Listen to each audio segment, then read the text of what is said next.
Hey, this is Chuck Dixon, and you're listening to Signal of Doom. Well, for me, the action is the juice. I'm in.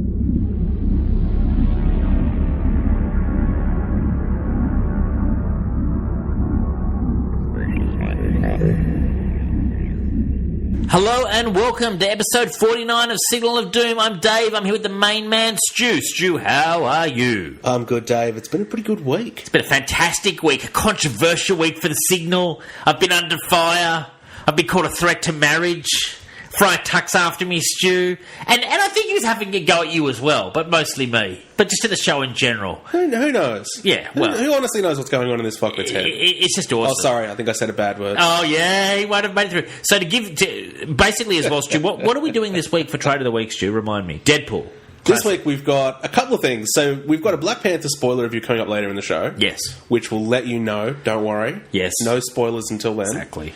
I know the rules now. Yeah, Dave's well aware of what's happening. He suggested doing all this. We've got Deadpool Classic Volume 2. Yes. As our Trade of the Week. Classic Joe Kelly Deadpool. Some Joe Kelly Deadpool to look forward to. And we've got a bunch of new stuff. Yes. Now, but firstly, Stu, the show went out, and I always promote it across the internet each show when it comes out because I run the social media. And I very rarely get people I have had a few people come back with, bits of negative pieces. But finally, I had someone come over, Friar Tucker, I'm calling him, this fat monk on a Christian page. We've done 48 episodes, Stu, plus some specials. Every single one of them has been advertised on this page, along many others on the internet, so don't feel they're by any terms exclusive. Never got a complaint from them. And then suddenly, the other day, I got one from this guy, and he was saying that he sort of basically said, we mocked traditional Christian marriage values, and this is the best part, Stu, the use of the word fuckwad within the first couple of minutes of the show. And I first took great delight because I don't use that term, and I thought, this must be Stu. I'm so glad it's Stu, because I don't ever use that actual exact term. I use very close to it, and I thought, this is fantastic. So, and he gave me a lecture, Stu. He said, we should censor the show if we want to be on his side anymore. And I basically told him exactly where to go.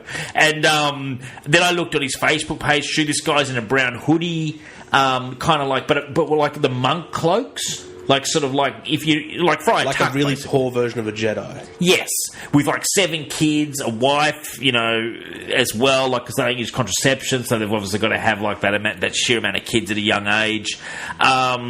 And I basically told this guy he can go fuck himself. And then I listened back to the thing, and guess what it was, Stu? It was the Snagglepuss episode, and it was the bit where I said, it better be a female cat. That was the exact timestamp of what this guy was complaining about. Nothing to do with marriage, but I said, yes, we do stand for LGBT rights. No apologies at all. I just love the way. And also, he got the term wrong. It was fuckwit, and it was me who said it. So, that could have just as easily been me. Let's be honest here. That was disappointing to me. We're both just as guilty for that. Yeah, I know. But I also thought... So there's a few things with this guy. Yeah. And first off, I want to say to everyone else out there, if you do have feedback, let us know. Yeah, definitely. This guy did it the wrong way. Yeah. Let's be quite honest here. Well, he was basically if you want to get back on my side, edit your whole show before I approve it. And I was like, mate, I don't fucking need your site. We never had that much bounce from it anyway. Go fuck yourself. That was my response. Second thing, he's having a go at us for swearing. Oh, yeah. We've never had a censored show. We've always had swears. Well, he even complains, Stu, that the length of the shows meant he'd never really gone through it before with a fine-tooth comb, and he finally did for some reason. So part of it was laziness on his behalf that 48 shows had gone by. Look, it doesn't matter. So he had a bit of a cry about that. Look, this podcast is built up to sound like you and I are sitting in a room having a chat. Exactly, man. That is how we've tried to make this sound. Yeah, well, and this is how we talk. Yeah, yeah. We haven't censored the way we talk. We're not running off a complete script here. No. So to say we're going to censor the show, it's not going to happen. Yeah, if you have really sensitive ears, you don't like hearing this kind of shit. Yeah, you need to find another podcast. We'll learn to deal with it. Go somewhere else. Yeah, exactly. We're not apologising for that. There's zero apologies. There's no apologies for that. The third thing, I'm not only not apologising for, but this guy can actually go fuck himself. I love it, Stu. I agree. Which would be against his heavy Christian values, I suppose. Exactly. Exactly. See Take if his we give a fucking flying And fuck. also, can I say, Friar Tuck was my second favourite of the Merry Men, and he's ruined Friar Tuck for me for a little bit because it went Little John, Friar Tuck, and then Will Scarlet, and Friar Tuck's now taken a fucking backseat. It's a heavy blow for Friar Tuck. It is a huge blow, and also, can I add, it's not like you hear a lot about Friar Tuck anymore. He was big when I was a kid, but like like the last Russell Crowe movie, the Merry Men barely got a fucking run in. And anyway, enough about that. I mean, look, the fact that you made a joke, like it better be a female cat, Yeah. and he took it to heart like that. I was quoting someone else on the internet. I was Yeah, I like, know. I remember you saying that someone else wrote on the internet at a comment section. Anyway, maybe it was that guy. Maybe it was him. Maybe Friar Tuck did it, and that's what the truth really hurt, really sank in. This guy's a tool, though. Yeah. Now, Stu, turning away from our controversy, because it's not bad that we've got some controversy. It just means there's some heat on the signal. Good. We'll shine doubly hard now. Doubly All bright. publicity is good publicity, Exactly. isn't that? I've always believed that, Stu. Yeah, Dave's a firm believer in anything As goes. Curtis Parker always said with Elvis, as long as they get your name right. That's it. Now, Stu, Jessica Jones Season 2 trailer, what's going on? Yeah, we got a full trailer this time, not a teaser. Looks incredible. It's coming March 8. March 8? So it's only a few weeks away. Okay. Super excited. Well, we see a full trailer, a lot of action, a lot of Jessica Jones, no Purple Man. I'm not convinced I ever watched the final episode of Season 1. You need to go back and watch Season 1. It's the best No, Netflix I show. loved it. It's- I'm just Jessica not Jones sure. is such a good character. She's great. We know David Tennant is in this series. Yeah, but a flashback, you think, or something? I think he's still like Or inhabiting her head. kind embedded of. in her head. Yeah, exactly. That was so creepy. And throughout this trailer, we saw flashes of purple light, Okay. which was his signature. So she's clearly still dealing with all these internal demons. Yeah, PTSD, basically, isn't she, guys? Yeah, an intense form of that. Plus, she's now working as a private eye again. I still think it's amongst my... I mean, obviously Punisher, but I thought this was a really good series. Yeah, so did I. This has been my favourite series for a long time now. Very good, Stu. And so March 3 8, weeks away. that's not far. No, not at all. I'm It's so going to be a big excited March, for it. actually. Off topic of this, I picked up the Microsoft Xbox Games Pass, and you get like games that are coming out, and I think Crackdown's coming out in March, and also Sea of Thieves. So there's going to be a big March for DFIN. We'll have to keep the signal operating, Stu. If I get a little nautical over March and start talking in pirate talk, like Johnny Depp style, you might have to slap me silly, Stu.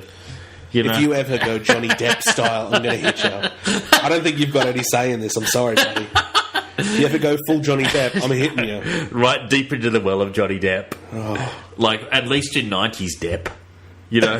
Yeah, at least do the decent Depp Yeah. before he became a Now, tool. Stu, this is interesting. Brian Michael Bendis is to write the script for the upcoming Kitty Pryde movie, directed by Deadpool's Tim Miller. You got the details, Stu? Yeah, it's very cool.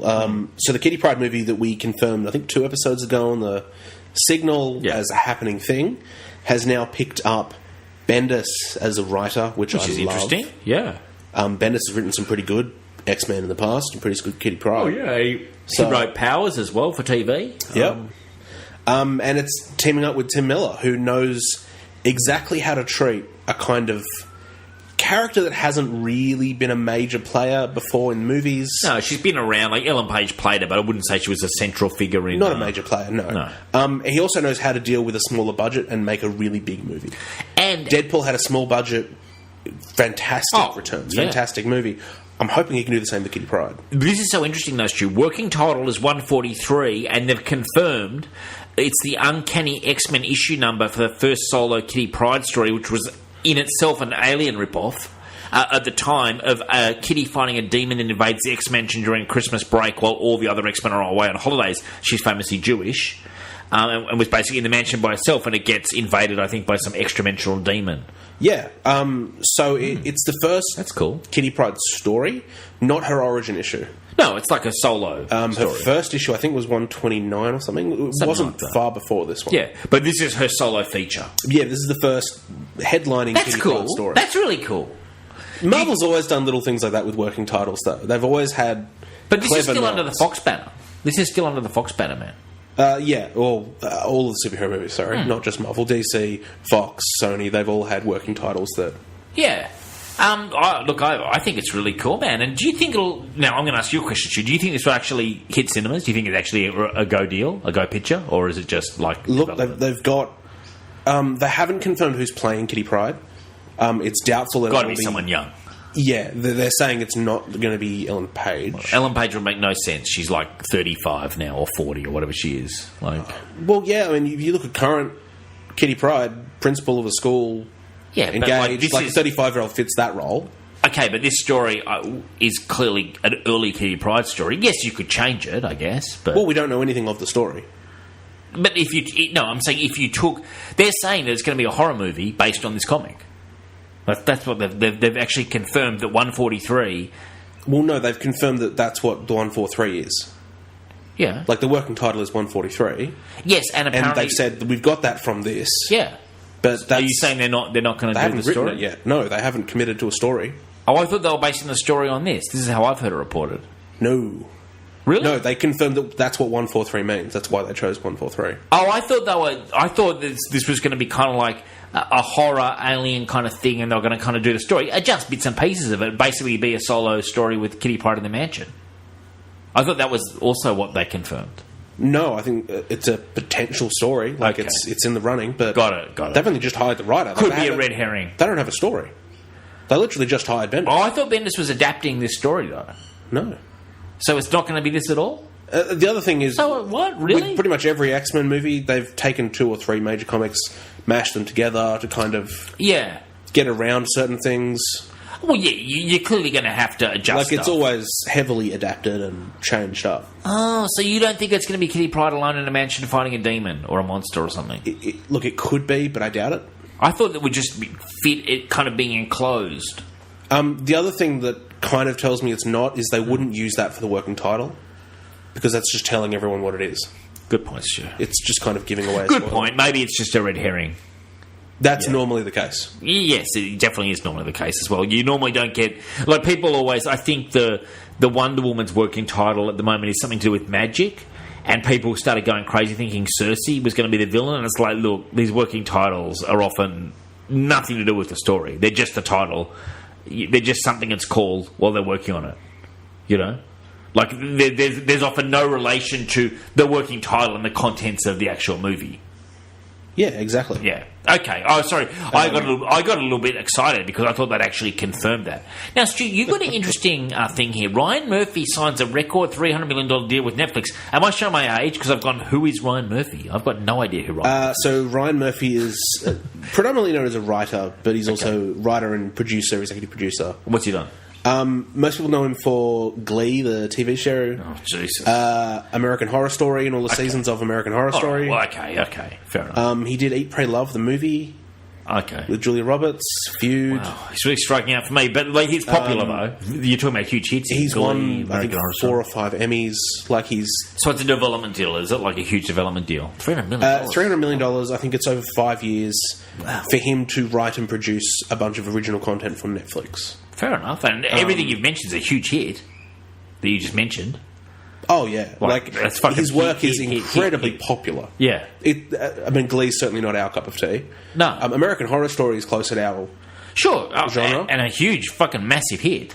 Like, yeah, exactly. Yeah. He's had an incredible list of hits if you look at his past. Wow. Okay, and again, Netflix showing they've got deep pockets, man.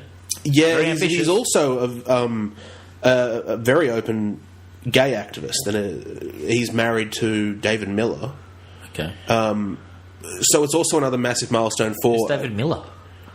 The cricketer? Sorry, Stu. I'm teasing because I obviously don't know who these people are. Yeah, Dave's got no idea who yeah. But regardless, yeah, that is... Look, I like that Netflix are being so aggressive here, and they have to be when Disney are going to be a big rival and take away a lot of content. Netflix are really positioning themselves to be, I think, a very important player, Stu, over the next 10, maybe even 20 years. God knows where we'll be in 10 years, Stu, you know? Yeah, exactly. Like, the landscape's changing so radically. Do you seriously think, Stu, when you look at Netflix and how aggressive they're being and how aggressive Disney are going to be, do you really think this DC streaming service, which still has one fucking show, Titans, and like one other show as well, is really going to be a serious competitor? Right now, look, the DC streaming service could change into the Time Warner streaming service. Sure. And all of a Make a sudden, lot more then, sense. Make a then lot it more sense. becomes a big deal. Yeah. But compared to Netflix, compared to Disney, Yeah. no. It's like a minor little fish swimming in the pond. I mean, even Amazon are being super aggressive now. Amazon are signing up shows all over the place. Well, yeah. I mean, for me, the first massive thing I heard of Amazon that really caught my attention was when they got Top Gear. When they pinched the three hosts from Top Gear and became Grand Tour. Yeah. And they show they've got enormous... I mean, we know Amazon have got deep pockets as well. Yeah, Amazon for me is definitely one of the companies to Man watch. in the High Castle, they did as well. But for me, Amazon, it's more for what else they're doing, not necessarily content. Sure. They just opened up that store. It was a trial store. I think it was in Seattle, possibly. Could be wrong. Where you go in and you can look at the books and stuff or something. No, it's like a supermarket. You go in, but there's no checkouts. You walk in, you take something off the shelf, and you walk out again. Right. And it charges your account. Oh, okay. It's all So facial if I pick up recognition. this Deadpool cup, I could just pick it up and it automatically just debits me as I walk through. If you walk out with it, yeah, it would charge you for it. That's cool. It's facial recognition. It links to your Amazon account. It's a mixture of like incredibly cool and also incredibly creepy. Like we have surrendered Big Brother in so many ways, haven't we? Yeah. Like George Orwell must be spinning in his grave, mustn't he? Like everything he predicted has come. But sadly, guess what? We didn't resist. We embraced consumerism at its absolute utmost. Yeah. It's So look, like way in the future. Jeff Bezos and Amazon are doing amazing things. Sure. For me, that's one of the companies to watch. The only other one would be someone like Elon Musk. Shall I be buying some stocks, Stu, do you think, in Amazon? I would be. Yeah. If I had some, if I had some money to invest, I'd be looking at Amazon. They're definitely a company I'd be on the looking at- rise, aren't they, as they try to swallow the entire world? I mean, they're monstrous, aren't they? Yeah, it's amazing. They've crushed the life out of so many other places and really succeeded. And I mean, it just goes to show what you can build on cheap labour as well, cheap overseas labour. like, don't forget that as well. Like, hilariously, like all this is built on suicide nets, Chinese cheap labour, etc., etc. Like the sky's the limit, Stu. I mean, I don't mean to be politically incorrect, but that's what's happened. The work gets moved offshore. Especially for a lot of coding jobs and script writing and things like that when you're looking at computer script. Because I've got a few friends that are working as like tech developers for companies. Okay. And a lot of the work just gets shipped over to some places like Indonesia and Kuala Lumpur. Yeah. Because it gets done for like $4 an hour. Fuck. Man. The labour costs are so ridiculously Compared cheap. to what I imagine must be a fairly well-paying gig in Australia or something. And the product that you get back isn't as good as if it was done in a major corporation, like if it was done in Apple headquarters. But it's so much cheaper. But it's so much cheaper that it takes a lot less for an expert to fix it and debug it and get it to that perfect stage than it would to just do it from scratch. What happens when Skynet goes live, Stu? Can we blame the Indonesians then? when the bug is that fucking big? I mean, it's going to be so annoying for me personally because finally things are like lining up in my favour. We've got superhero movies, we've got Amazon producing shows, I've got the Disney streaming service, and then Skynet goes live and ruins it all. I wouldn't worry about Skynet just this moment. Okay. That's future Dave's problem. Don't worry about it. Future Dave's problem. Okay, now, Stu, we're up to Black Panther spoiler discussion. Yeah, straight off the bat, we're already arguing about this. Movie. Stu and I have already been arguing about Black Panther in the lead up to the show. Stu's already kind of hit me out of the park a couple of times, so he's coming in fired up as usual, Stu. Man, this movie was so good, though. These Marvel movies do something to you, Stu, don't they? They give you a bit of extra fire in your loins, I find. Oh, who doesn't find that? These movies are great. And they are good. And I tell you what, I don't suffer my normal, almost falling asleep kind of thing in the Marvel movies. I genuinely, for example, am I the biggest Black Panther fan in the world? No. But I went into that movie really hoping it would be good, and I was genuinely surprised by how compelling I found it, and sleeping didn't even enter my mind. I was gripped from minute one to the end of the movie. Completely. Yeah, and for me, the other rare thing was there was so much positive hype. My expectations were pretty high going in.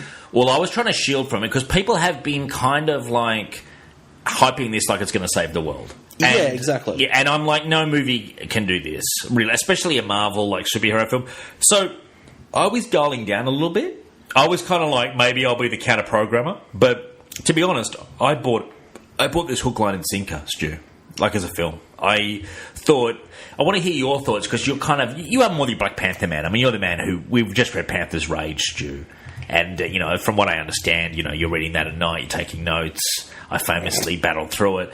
But, I found let's start from the top. The performances, top-notch. The guy who plays Black Panther. For me, the supporting cast almost stole the show. Chadwick Boseman is one of the most amazing frontmen in a movie that I've seen in a long time. He absolutely held your attention whenever he was on screen. Quite captivating as an actor. Really. But for me, hats off to Michael B. Jordan. His turn as Killmonger, the villain, was incredible. I think the best Marvel villain we've had. Lot of personality. So good. I would say definitely best kind of humanish kind of one. I mean, the only one to be honest, the only one I think who could even rival him is Loki, basically.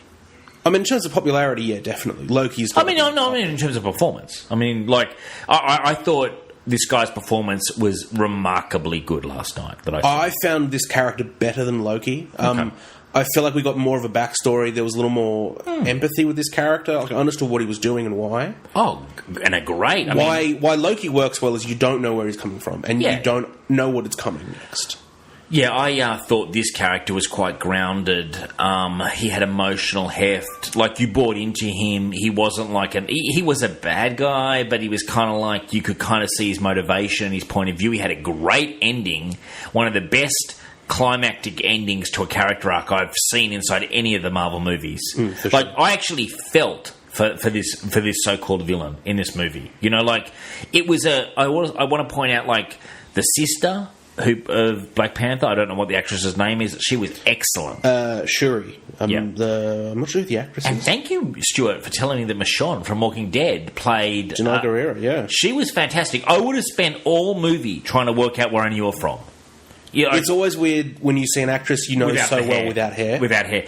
And I know her so well for one role. You know what I mean? I know her as Michonne. I think the world knows her as Michonne. Yeah. And I absolutely love her in Walking Dead, and she was great in this. Was that Angela Bassett who played the mother? It was, yeah. I thought so as well. She's in one of Michelle's shows, 9/11. And I'm watching and thinking, I'm pretty confident that's Angela Bassett. That was the first thing Michelle said at the end of the show.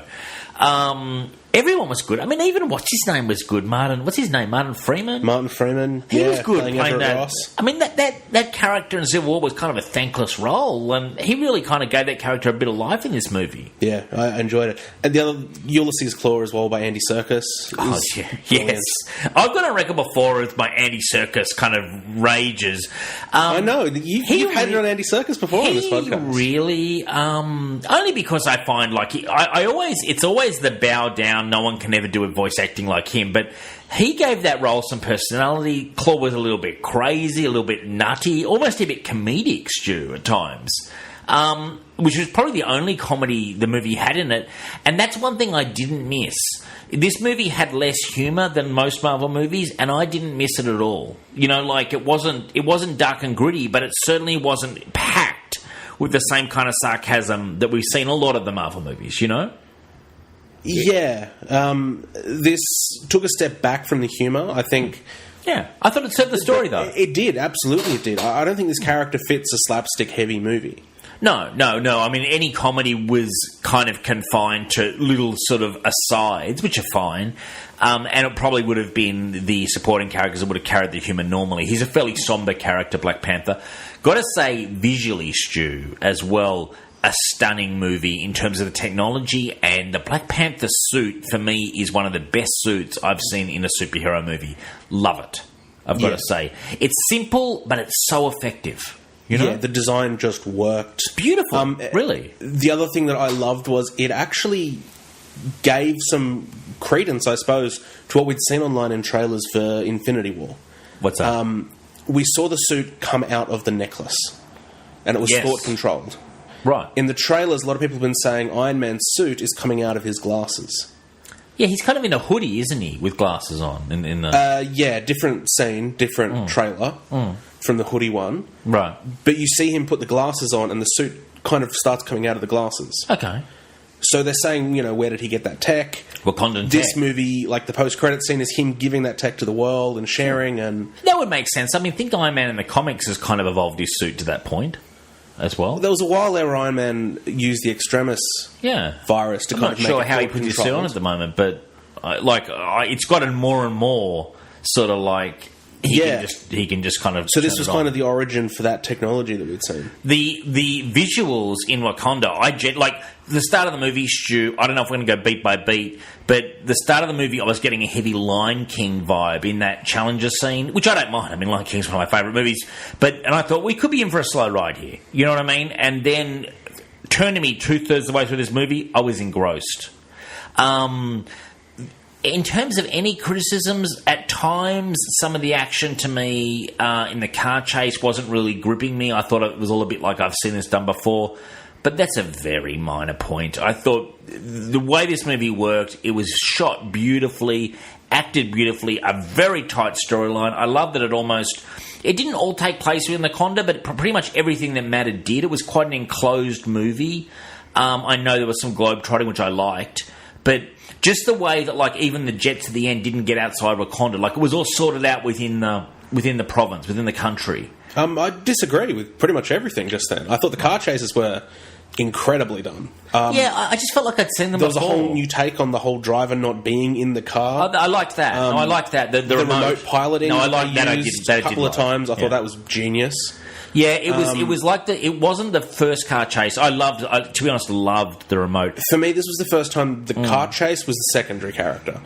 They were just using cars as kind of obstacles almost. Yeah, true. It wasn't people trying to race these cars around. It wasn't Fast and Furious. No, nothing like it. This was a really original take on car chase. I super enjoyed it. Yeah, there was just one part where I was kind of a bit like, am I done with car chases in movies? That I thought to myself, but to be fair, that was a very minor quibble, Stu, that was quickly forgotten about. And I really was buying into the action as well. Like, overall, I really liked the scene where Claw's trying to sell the vibranium is it Korea, in the markets when they go inside the auction house?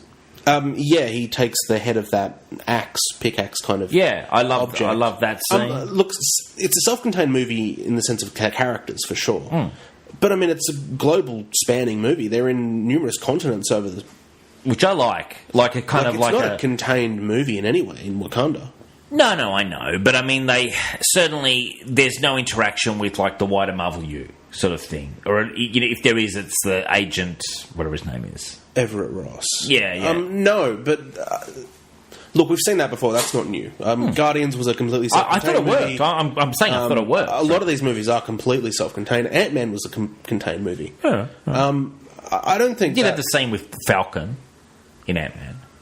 Oh, that's true. He did have that same with Falcon. I don't know. Look, this is not a criticism. I genuinely thought... To be honest, going in as someone who quite likes Black Panther, okay, not read a lot of good Black Panther stories, was kind of thinking, can Black Panther really... Like, Marvel really have to put something good out for me, I'm thinking. I'm not buying into the social hype. Like, I agree it's really important for representation that it's an all-black cast, 100%.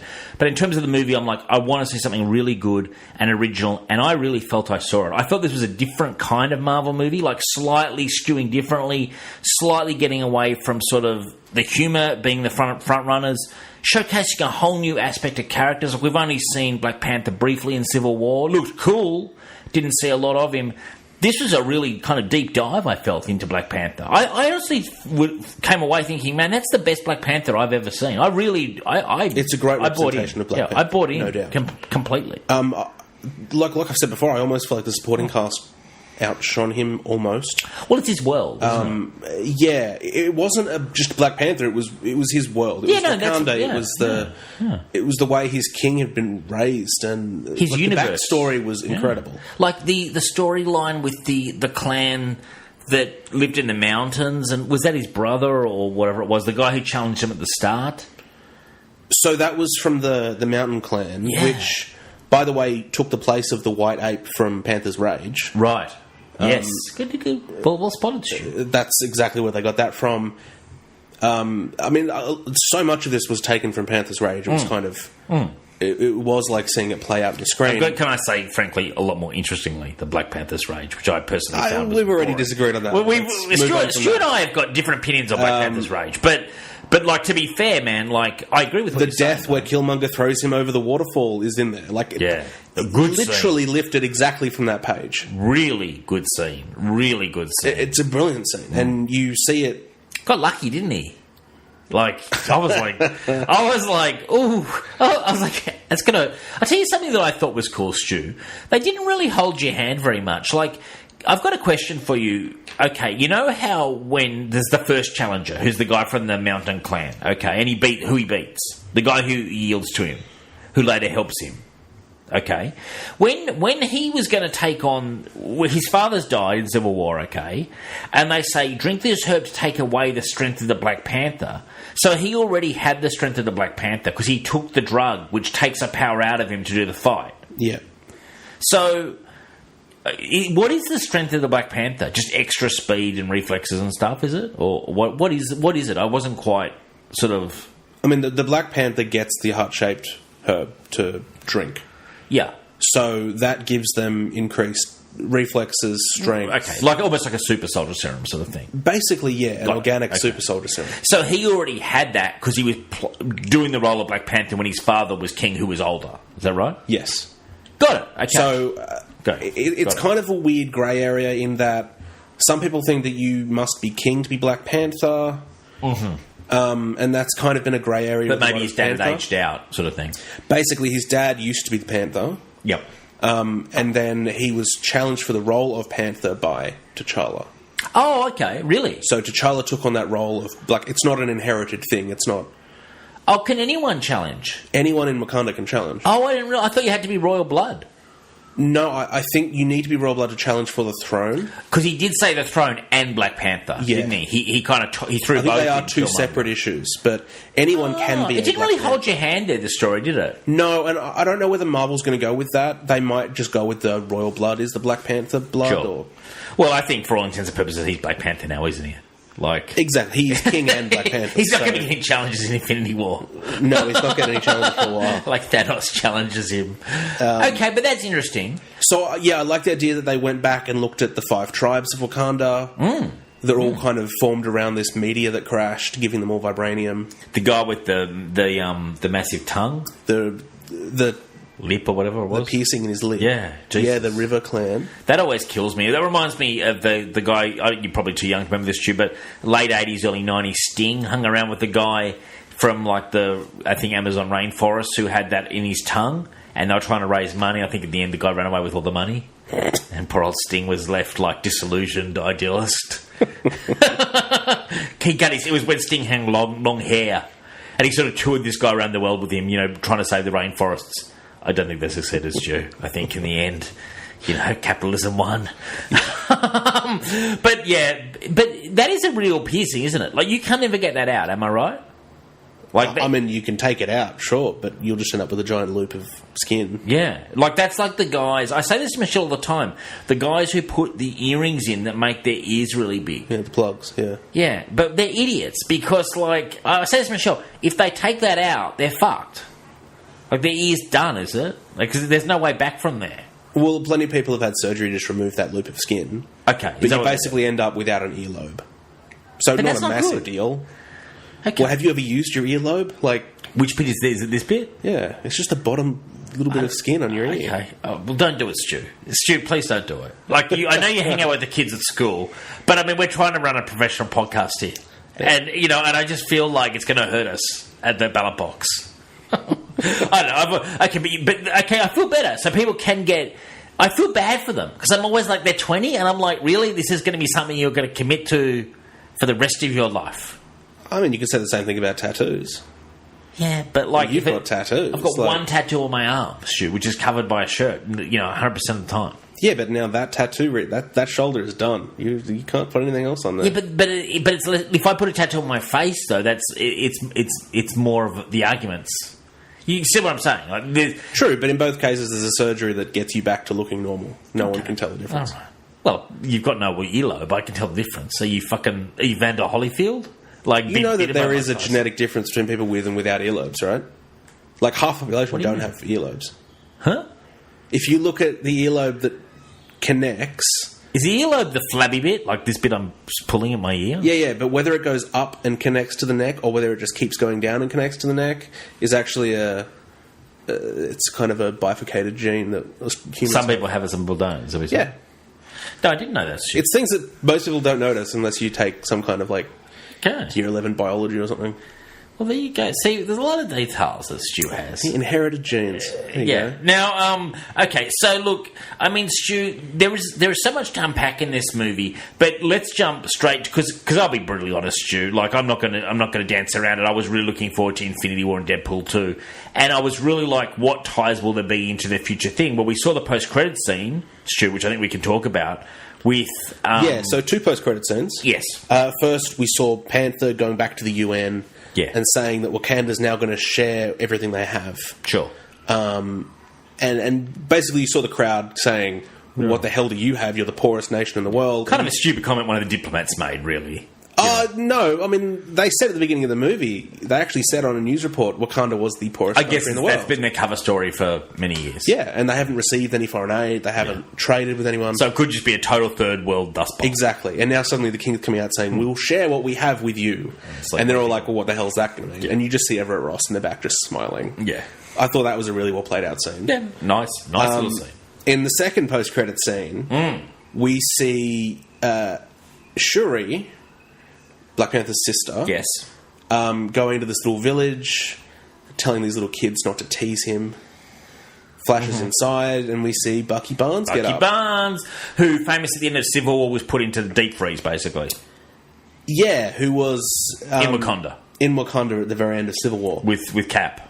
And we did get a line throughout the movie where Shuri looks at Everett Ross after he's been shot in the spine. And basically says, I've got another white boy to fix. Yes, they did say that. So the other white boy was Bucky Barnes, who she fixed. Yep. Did he have his arm? He didn't have his arm, though, did he? No arm. Just one arm, he was kind of covered up. He had his right arm, left arm was a stump. So you think he won't be crazy anymore? He's not going to be gaga? He was fine in Civil War. Kind of fine. He was fine in Civil War. Yeah, he was really. I don't know if he was. The reason he went into deep freeze was because he wasn't 100% fine.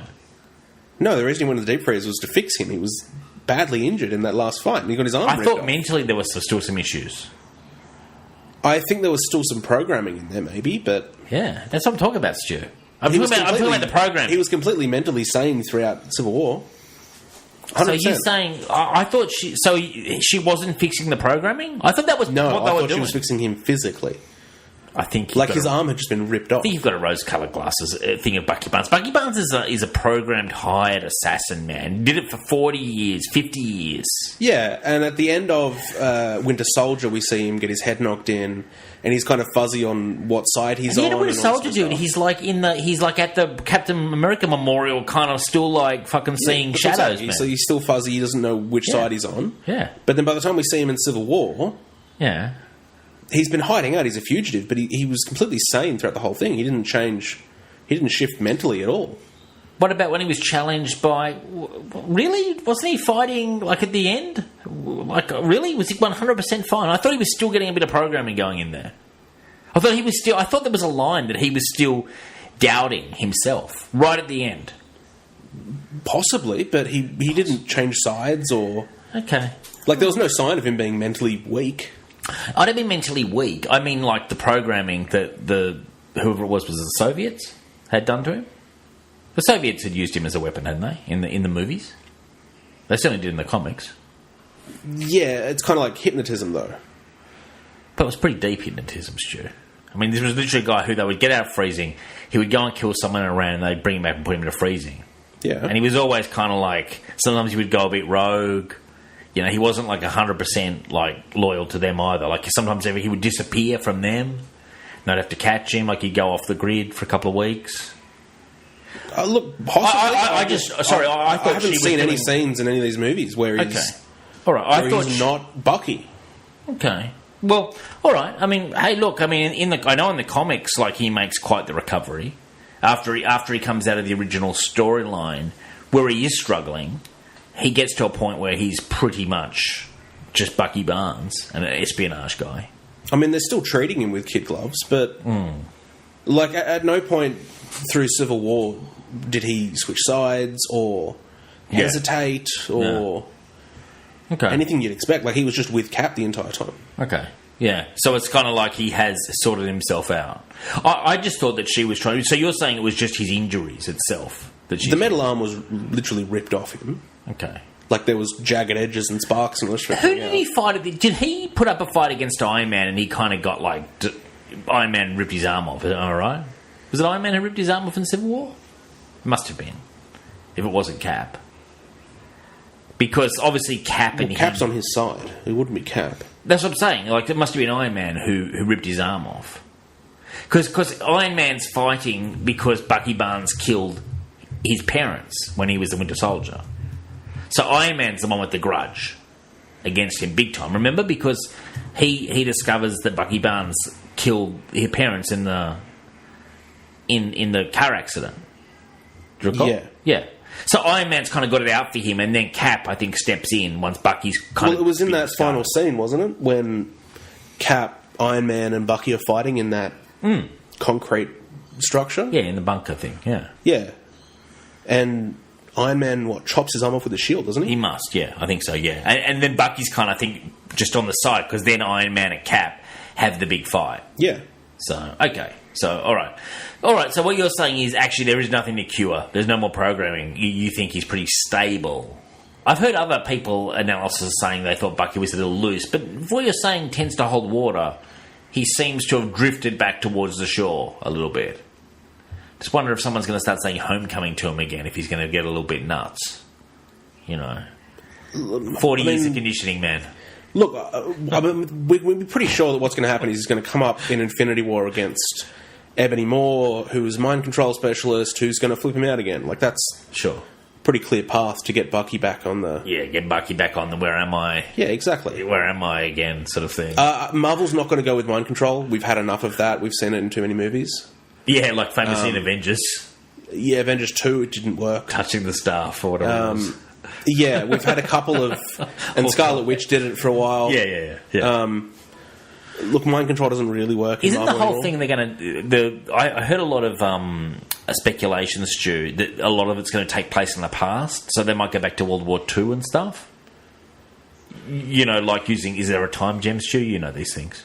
And sort of like, there is speculation, I don't know how there is a time gem. It's one in Doctor Strange, the Eye of Agamotto. So there's speculation that pieces of it will literally, like Cap and Bucky will go back to World War II and be fighting there, but I guess with the knowledge of who they are now, I assume, I don't know. Possibly. We don't know whether it's a mind thing, whether it's a hallucination, whether it's physical time control. It doesn't really... When we say he's got the time gem, so he's still got it, Doctor Strange? It's in the Eye of Agamotto, which is in like his Sanctum Sanctorum in like a vault. Okay, so he's got it. So clearly Thanos will come after that for Doctor Strange. We assume so, or he's going to bring it to Thanos. Oh, really? Not willingly, but if he wears that into a battle, like... Oh, I see what you're saying. Yeah, okay. I thought you meant he's just going to come and go, you go. No. All right, Stu, so we're kind of getting off topic here. Black Panther, have you got any comments, Stu, that you want to put out there? Because you kind of came in as usual, kind of like all guns blazing, Look, there's a bunch of Easter eggs in this movie. Yeah, love. Take us through it, Stu. Come on. The Vine reference from Shuri, what are those? Pointing at the sandals. Yes. Very brief moment of comedy for the younger generation. It's gone completely over Dave's head. Dave hasn't noticed that at all. I don't even know what you're talking about. Yeah, anyone that knows Vine, that's a massive joke. Okay. When they did the flashbacks to the younger T'Chaka... Yes. That is the son of the actor who plays T'Chaka. The older version. Oh, okay. So they looked pretty similar because they're actually father and son. Oh, okay. When they did the flashbacks to the younger one, when he killed Sterling K. Brown. Yes. Who was the uncle or the brother. Poor old Forrest Whitaker copped it in this one, didn't he? Yeah, he didn't last that long. Poor old Forrest. I mean, he's getting in some franchises, but he's kind of getting annihilated, isn't he? Yeah. Turned up in Rogue One. He was more tolerable in this. Someone said all the kind of technology they fixed his eye, if you notice. Oh. He didn't have the lazy eye in Yes, he did. It's in the trailers. Really? I thought his eye was better in this one. Like, as in they didn't do anything to his eye. You can't. You wouldn't use CGI to fix someone like their face. That's their normal face. All right, okay, all right. Terrible I industry. thought it was just my kind of technology. Okay. So Ignore that one from Dave. That was a swing and a miss, Dave. That's not an Easter egg. No, it's not an Easter egg. Forrest Whitaker still has an eye. That's what I get for believing news on the fucking Facebook. Yeah, well done. That was Facebook news. Fake news. Far out. Black Panther wrestling down that rhino was in... Loved it. Love those rhinos. That was... the rhinos were really cool. I love those rhinos. Those massive, like, armor-plated rhinos. Yeah, they were cool. I also like when the one pulled up on her and started licking her face. You know? Yeah. Yeah, I thought it was cute. Nagariro gets in the way, points the spear. That was brilliant. Like I said, the waterfall death was taken directly from Panther's Rage, as was the wrestling the rhino. Where he's thrown off the waterfall. Oh, that's true, actually. The wrestling of the rhino is also in Panther's Rage as well, yeah. Yeah. Panther's Rage had some good fights with animals at the start of each chapter. I quite enjoyed those, actually.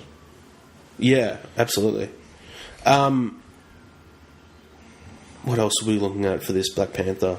There were notes. There was something in there to Human Torch, wasn't there? Really? Johnny Storm? Yeah, but it wasn't a dig at Johnny Storm. It was a dig at Michael B. Jordan for playing Human Torch. Oh, there was a joke, was there? Yeah. Oh, okay, like Flame On or something? I didn't see it, but that would make sense. It's funny because Chris Evans played Human Torch back in the early exactly. 2000s. That's the joke. Yeah. Now two big Marvel properties have both played and failed. It's also funny that both incarnations of Watson and Sherlock are in the Marvel franchise movies. Like, because Jude Law is going to be in Captain Marvel, and he was Watson to Robert Downey Jr.'s Sherlock, and Martin Freeman was Watson to Benedict Cumberbatch's Sherlock. That's very true. Yeah, thank you. That's one I picked up the other day myself. You get that one for free. That's an Easter egg, I guess, if you're, stretching the concept of Easter egg. We finally get Ulysses Claw arm cannon. Actually, that was really cool. I love the way they did that. They had that technologically built that kind of was meant to look a little bit fake throughout the movie. Yeah, it was meant to look a bit shit, but then it was, awesome as well. But then it, split open and there was a giant arm cannon in there, and he did a couple of things with it throughout the movie. He was powerful. Like, he gave it to, he gave, was it Michael B. Jordan, Killmonger, gave a blast to Black Panther that really sent him back on his heels at one point. Yeah, Killmonger, when he was... Yeah, Killmonger shot Panther. Shot him, and it was like the face mask went. That's what he got. He got... Well, it was when they were in America. Yeah. And they're breaking him out. That was pretty cool. I like that opening scene in the museum, Stu, where... that was very cool. Yeah. Favourite early scene. Sorry, man. Yeah, I've had a pretty long night. But, overall, Stu, what are you giving this movie, dude? I'm giving it, I'm personally giving it an 8 out of 10 for my enjoyment, but I thought it was an 8.5 out of 10 movie. I've got it down as a 9 out of 10. 9 out of 10, Stu. As a film, this movie was almost perfect. What do you give... Okay, let me mark it against some other movies in Marvel. Thor Ragnarok, Stu, and Winter Soldier. What do you give those? Because I give both those 9 and 9.5s. 9.5 for Ragnarok, 9 for Winter Soldier. For me, both of those are 10s. I can't... Flat 10s, yeah. Potentially 9.5 for Winter Soldier. I didn't enjoy it as much as Ragnarok. Sure. But I think it is a better film. Yeah. I'm just picking those. They're my two probably favourites. See, I struggle to separate how much I enjoyed them and how much I loved them as opposed to how good they are as films. Like, critically, Winter Soldier is probably the best Marvel film. I love Winter Soldier. I think it's excellent. But I think it's been superseded since. I think it was superseded by Ragnarok. I think Ragnarok's actually probably my favourite. See, Ragnarok I don't think is as good a film. No? But for me, enjoyment was off the charts. You just loved it. You were all about Ragnarok. The most fun I ever had last year. Like, that was... Wow. So good a movie. The most fun you've ever had. Most fun I had last year in a movie, by far. I thought you said ever. I was like, wow, ever. No, Dave. Dave, once again, not listening at all. Well, I mean, it could be the most fun you've ever had. Sure, I was like, have you had sex? I mean, because... Not with you, Dave. I think I'm missing something. Not with Dave, I haven't. That's something on the bucket list. I'm past my prime. Yeah. You should have got me 10, 15 years ago. Yeah, before the hip. Ooh. Exactly. I don't think you would have liked me 10, 15 years ago. No longer as mobile. That would have been pedophilia. Stuart, there's no need to go into those regions. Now, okay, so is this wrapping up our Black Panther spoiler discussion, or do you have anything further? I would definitely say to people, definitely go out and watch this. If you're in a Marvel... If you're listening to this spoiler review, you hopefully you've already seen it. Yeah. So, yeah, tell your friends to go and I ranked this, because, look, Black Panther to me, I put Doctor Strange, Ant-Man were characters I wasn't interested in at all, but I went and saw the movies, and I really kind of enjoyed those movies for what they were. This movie, I do like Black Panther a bit more than any of those guys, but I genuinely, really enjoyed this film, and thought it was a very worthy inclusion to sort of my favourite of the Marvel movies. It's in the team picture for me, for sure. I think this was a top-tier Marvel movie. And I think it was a bit different from the studio as well. They went a slightly different direction. And let's not forget, pretty much an all-black cast, bar one person. Well, yeah, if you look at the cast, there were only 2 credited cast members. Yeah. Who weren't I guess black. Andy Serkis, yeah, as well. Yeah, you had Andy Serkis and you had Everett Ross. Yes. And then in the post-credit you had Bucky, I suppose, but not really very part of the intentional, movie. yeah. And I'm glad, in a way, that there was no... As much as I usually am guilty of saying, put this person, but that person, I'm glad there was a temptation to put Cap in there or anything. I think Black Panther and his world were really given a fairly deep dive in this movie, you know? Yeah, look, the other thing I think we need to point out... is that this movie has received a lot of positive reviews because of the fact that it is an all-black cast. Sure. Because of the fact that they have so many incredibly strong female characters. And very positive representation as well. Positive role models. Sure. Like we see... exactly.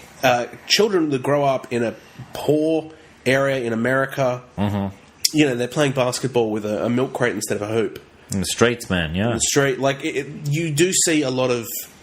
I suppose disadvantaged black people, and they're given rights, they're given voices. Sure. Politically, this movie does quite a bit. Oh yeah, it is a huge blockbuster. Killmonger literally at the end, if he lays it out there, it won't ruin the line, but it's got a very political message behind it, and a welcome one, I think, frankly. You know? Yeah, I mean, his kind of motivation as the villain in this movie is to give black people around the world the weapons of Wakanda. To give an advantage to those... Takes a nation of millions to hold us back, Stu, in the words of Public Enemy. Yeah. And I feel like that has taken a lot of the positive news from Black Panther. A lot of the reviews I'm seeing... There's a social buzz.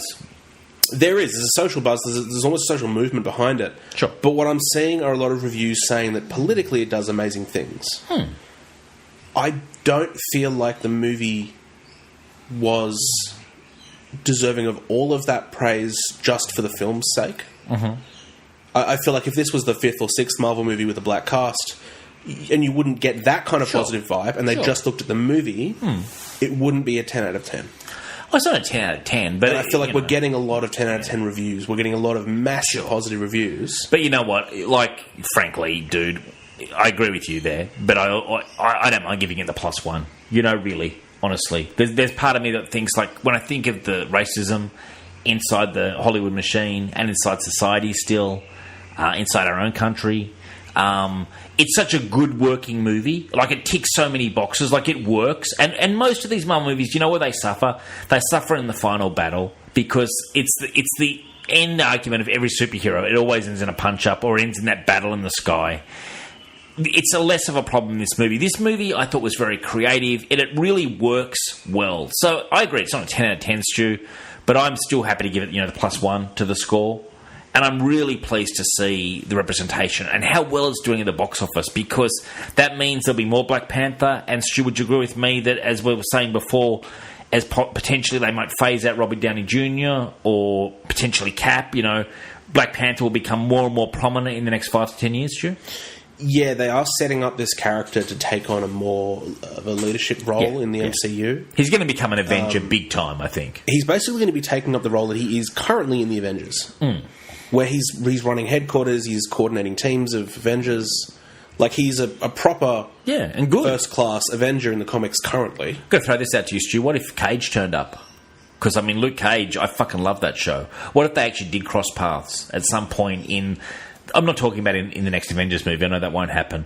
But at some point, do you think there's a chance that Disney might actually throw together, like, say, Luke Cage and suddenly turns up with the Avengers and starts palling around with them? You know? Just throwing it out there. It's not out of the question. It's all owned by the same company. It's all... Yeah, I'm just, they've never crossed paths, but what if one day there's a knock on the door and it's Luke Cage and he turns up to the Avengers mansion? For me, there's two problems. First is that the character Luke Cage doesn't go looking for big things. Sure. Like, they've set up this character who hates confrontation, who doesn't like doing all this stuff. He just likes begrudgingly joined the Defenders. Like, he didn't want to be part of that. Yeah, I know. So him looking to be an Avenger seems out of character. Yeah, but, like, there's some story reason is what I'm saying. But, yeah, in terms of a story reason, I can't see Marvel crossing these properties over. No. You don't think it'll ever happen? I don't think so. Okay. I don't know if I'd like it to either. Yeah, I'm just kind of tossing the idea out there. I agree with you. I don't think it's quite likely. Apparently, it's going to be later in our news, so I'll probably leave it till then. But I believe that the Netflix shows are staying on Netflix even after the streaming service have announced. So that makes, I think, it even less likely. That it's going to. They're aware of each other. They are in the same universe, but I don't think we're going to see crossovers. Fair enough. Okay, Stu, is that wrapping up our spoiler discussion of Black Panther? Have you got anything else you would like to say about this issue? Go and see it. Tell your friends to I wish we'd recorded our argument before the show, because it was an argument that made almost no sense. But it was quite... It had nothing to do with Black Panther. But it was about Black Panther. It was about IPs and characters. Stu and I got very in-depth before it was like, unfortunately, I'd describe it as a draw. 2-all draw. Stu's like, yeah. I'm just wondering why you're prolonging a Black Panther spoiler review to talk about a fight off camera. Because I like to give the audience... Put it in the show, Dave. I like to give People the audience... aren't listening to this. I like to give the audience... People are skipping this part. Okay. Shut up. All right. Goodbye, everybody. We'll see you in the regular show. See you in half a second. Incredibles 2 trailer, Stu. Looked so fun. Yeah. I heard some criticism about this that, I mean, this is the world we live in today. I thought it looked great. I thought it was a great advertisement for Incredibles. It's been a long time since the first one. Like, it's got to have been like maybe more than 15 years. It feels like the first one came out in the early 2000s, Stu. I remember it. But my point is, Stu, that people were saying like it was a bit sexist that the woman character wasn't given like front and centre because they're kind of positioning this as if it's going to kind of be her movie. And I'm sort of like, look, it's a trailer.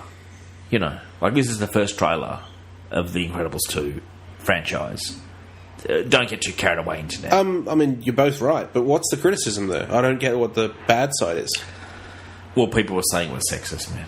It was sexist, hang on, because Elastigirl was taking the lead. No. They were saying that she didn't get enough of the lead, basically.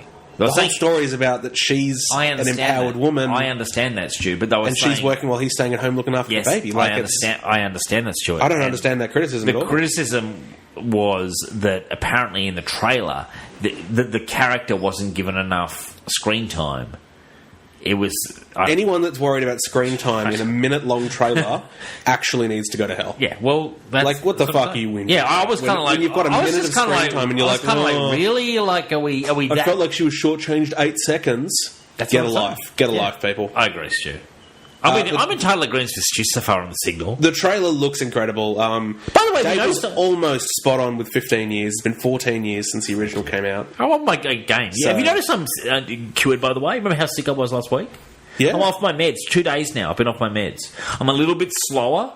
And some people on the show sometimes think I'm on speed because I talk so rapidly. I'm trying to give Stu more airtime, because sometimes I talk over you, Stu. I don't know if you've ever noticed. Yeah, you do. I have noticed that, yeah. Okay, because you've lived it, I guess. I have for 49 issues now. I'm trying to be kind of slower and allow it to breathe more. And it helps that I'm coming off my medication because I actually am a bit slower than normal. I'm a half step slower.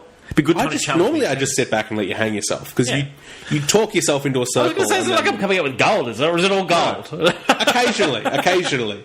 I'll give you that one. Okay, Stu, this news broke seconds after we recorded the show last week. I was so annoyed I texted you about it. Joaquin Phoenix is in talks for the Joker origin movie. Joaquin Phoenix set to star as a Joker in the Warner Brothers planned 1980 set origin movie, apparently very close to signing, and the proviso is he does very little press. A standalone story about how the Joker got his beginnings in crime would be very cool, Stu. Did you notice, however, that Scorsese's name has vanished from this project? I mean, that was always a very long shot. When we said it, we were the first person to say that. We were, actually. Check the tapes. It's very unlikely to happen. Martin Scorsese, at most, will be a producer on this movie. At most. Todd Phillips is still down to direct, though. Heavily linked to this. Todd Phillips is all over it. Stu, what's your reactions, man? I wanted to hear what you thought. For me, Joaquin Phoenix, I don't know if I love this or not. Great actor. He is a very accomplished actor. He could absolutely knock this out of the park. Oh, yeah, he's a gifted actor. For me, I'm just kind of glad they've gone away from the Leto Joker. Oh, yeah. Because that was a failed experiment. I think Joaquin will do a far better job given the right material, and hopefully they do kind of a more gangster story. I think there's an Azzarello Joker story, I think called Joker, which details kind of like real crime elements in Joker. Could be a pretty dark take, though, man. Because the reason Scorsese, I think, was even interested was he wanted to do like a sort of dark crime take, you know, like Casino, Goodfellas, that kind of thing. Yeah, and look, Joaquin's more than capable of doing that. I mean, Walk the Line, dude, one of my favourite movies, man, where he played Johnny Cash. Yeah, he's been in a lot of good films. He has been in a lot of good films, and he is an amazing actor. See, the one thing that's kind of holding me back is he's very well known for being a heavy method actor.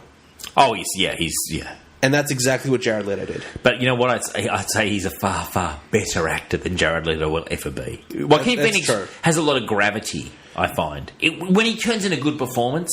Joaquin Phoenix is the kind of guy who does a lot of movies I don't connect with and don't watch. But then I'll watch him in something like, was it She? I think it was called She. With the AI, yeah. Really good. Walk the Line is one of my all-time favourite movies. I think he got Johnny Cash at a certain period. Nothing to do with visually. It was not a visual imitation. He got the soul of the character. It was beautiful how he acted that role. Did he win an Academy Award for Walk the Line? He may have. He deserved one. I'm not sure. He was definitely nominated. I don't know if he won. I'm not 100% sure. Interesting. Scorsese is attached to the movie still. Still? Yeah, producer only, not executive producer, nothing fancy. There's a very, very good chance he's just forked up a bit of cash. Yeah. And he's maybe looked over a script once and said, maybe not this. And maybe getting paid for his name to be on the project too, because it led some credibility to it. Like Todd Phillips is still mostly known for comedy. I know he's trying to get into more serious roles. Scorsese, his name on a project, it's like Spielberg. How many fucking movies has Spielberg produced? Mountains. Yeah. So, look, I don't think Scorsese is going to be actively involved in this movie. I don't think Marty's going to be on set. I doubt it very much. He might show up for 1 or 2 days to check that his eyebrows working buzzing. Hard. Have you heard about The Irishman, which is the thing with Robert De Niro, Pesci? It's on Netflix. Stu, it's so interesting, man. This is what Scorsese is working on now with, I think, Ray Liotta, definitely De Niro and Joe Pesci. It's going to be the longest movie and most expensive movie on Netflix. It's like $200 million budget. They're using de-aging technology on them to de-age them. And it's like a crime story. It's meant to be a real throwback to the classic Scorsese, like we just mentioned, your Taxi Drivers, your Casinos, your Goodfellas. That crime feel. And The Irishman, he's doing it on Netflix. He's getting a very, very limited cinema release, but it's going to be a huge Netflix thing. I think it's coming out later this year. Sounds cool, but I've never been a huge fan of the anti-aging tech. I've never seen it work that well, other than a couple of the Marvel examples very briefly. I thought it worked quite well in the Robert Downey Jr. scene in Civil War. But even, like, that was a real throwback to 80s Robert Downey Jr. But even that was for, like, 2 minutes. For a whole movie to de-age De Niro, Joe Pesci, I really don't think they can do it and make it look good. Well, see, for me, why bother de-aging them? If you're that desperate to have a younger cast younger. Yeah, I agree. Like, these actors are incredible. Let them be whatever age they are. I'm sort of the same. I mean, Joe Pesci, have you seen him? He looks really old. Really old. Yeah, but if he plays a character that's that age, there's no problem there. Yeah, I just don't think there's any potential chance that this de-aging technology... You're not going to look at it and be like, oh, that's Joe Pesci from Lethal Weapon. I don't see any problems. You're going to be looking at going, well, that is uncanny valley, uncanny valley. You end up sitting in that uncanny valley somewhere, and De Niro it's doesn't not look quite that bad. human. Do you think De Niro looks that bad? I don't think he looks that bad. I've seen him in a lot of things. I'm like, it's just an older Robert De Niro. It's weird. If they're playing cops, have them not as beat cops, but as detectives. You know who the other guy is in it? Sorry, I forgot. It's Pacino. It's Al Pacino. He looks great. Oh, he looks old, though. Al Pacino's really aged. But, again, either he plays older or cast younger. I agree. No, I'm not saying, we need Serpico. Yeah, exactly. They have picked 3 amazing actors. Yeah. But there are 3 actors that are 20 years younger that are still amazing. Look, in fairness to all of them, they're way past their prime, all of them. I think the cachet on the whole project is they wanted to get Scorsese, Netflix, they want to go for an Oscar, blah, blah, blah. But will they really get one? I don't know. I'm going to watch it. The Irishman, the whole thing could be a train wreck, but I'm fascinated. You've got Pacino, De Niro, who famously have only ever shared the screen very briefly in Heat, because they were always in separate scenes in The Godfather Part 2. So, they've only ever really shared that moment in the coffee house in Heat, if you recall, where they're speaking with the diner across the table, and you have the scene at the end of the shootout. But they've shared very little screen time over the years, and this is they're going to be in the full movie with Pesci as well. So it's interesting, but I'm also, Stu, kind of if this might have been really cool in 1995, but we're in 2018, man, and it's been a long time since Heat. They can all act, though. They can all act. Robert De Niro can still act. He can still pull it out. Yeah, I don't know. This is one of those times where you just kept talking and you're kind of going nowhere. You're spinning your wheels, Dave. I want you... Okay, thank you for that review, Stu. But are you going to watch the show? Are you going to watch the show? Possibly. If it starts getting good reviews. Otherwise, no. Okay, I'm going to make a comment here. I'm going to review it for the Signal. You're going to completely forget about it. I'm not going to forget about it. I'm not going to forget about it because I listen to shows that talk about it all the time. So I will review it. It's going to come out in 8 months' time and you are going to completely forget about it. It's a long time. Yeah. Send a note in that calendar. I'm not putting a note down. No, I'm not. I'm on this. If it's getting some good reviews and it's doing well, then I'll watch it. I'm on this. Listeners, Friar Tuck, I'm on this. They've just picked a bunch of problems. I don't see why they do it. I think it's ridiculous, Stu. Frankly, if I can be very frank, I think it's ridiculous to use de-aging technology for more than a scene. You know what I mean? If it's Michael Douglas in Ant-Man and using it for one scene, I can buy it. For the sake of the story. But for a whole movie, I think it's absolutely stupid. We want to get... Do we know it's for a whole movie, though? I don't know. Because this is another thing that I've been listening to. No, we don't know. We don't know. And you started out with they're using it, and then 2 seconds later you were talking about the entire movie's de-aging and I'm against it. Scorsese hasn't told us this. This is all rumours that are leaking out, Stu. Yeah, most of them I'm on the pulse of Hollywood. Most of them from you right now. I'm on the pulse of Hollywood, Stu. Look, I don't... Scorsese hasn't run me through the whole fucking movie. I don't like the de-aging tech anyway. Okay. I don't think it's needed. If you really need to cast younger... cast someone else and have them play a younger version of them. Yeah. We've seen that so many times before. River Phoenix playing young Harrison Ford in, was it Last Crusade? He played young Indiana. Yeah. Or more recently, Alden Ehrenreich playing young Han Solo. They didn't de-age Harrison Ford for Solo, a Star Wars story. Well, no, but I was thinking more in Black Panther, where you see the king...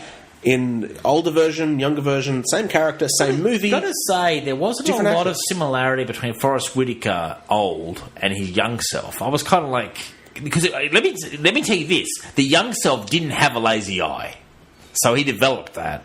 The young self did not have a lazy eye. He did. He did not, Stu. Seen it twice, noticed it. Yeah, he did. Really, the young self? Yeah. I was kind of taking a punt there that you were wrong. I can't actually remember. I didn't actually notice. Probably some other point. If it's not noticeable, is it that bad an eye? I mean, Forrest Whitaker, I'm sorry to say, has got a pretty bad lazy eye. In regular life, if you've ever seen him in fucking shows. He's struggling. I'm just going to... Can he see out of that? Let's just move on.